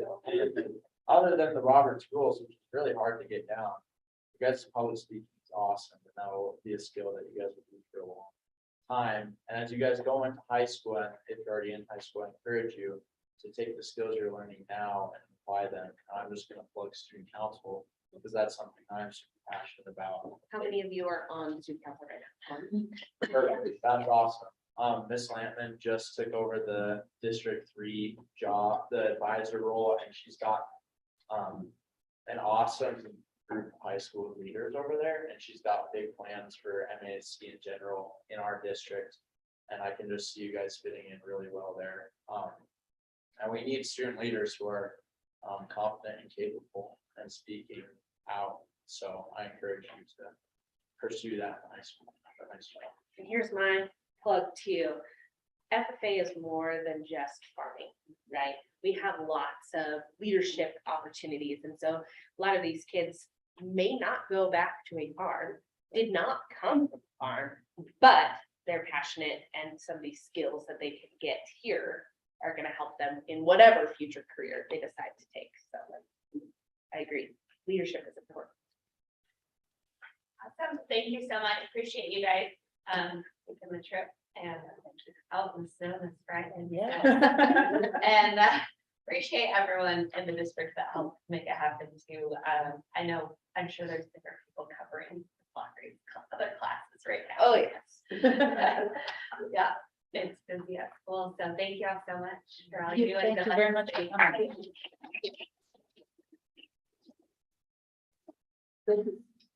Thank you guys for inviting us.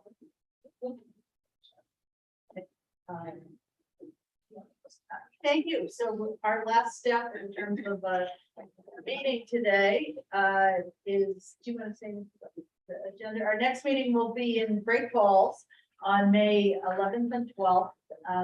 And we will be at the School for the Deaf and Blind on campus for the meeting.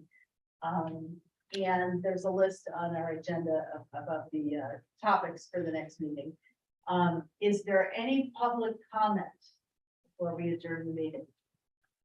Any public comment? Any public comment online? Seeing none, the Board of Public Ed is adjourned. Thank you. Thank you. I think there are. Wait.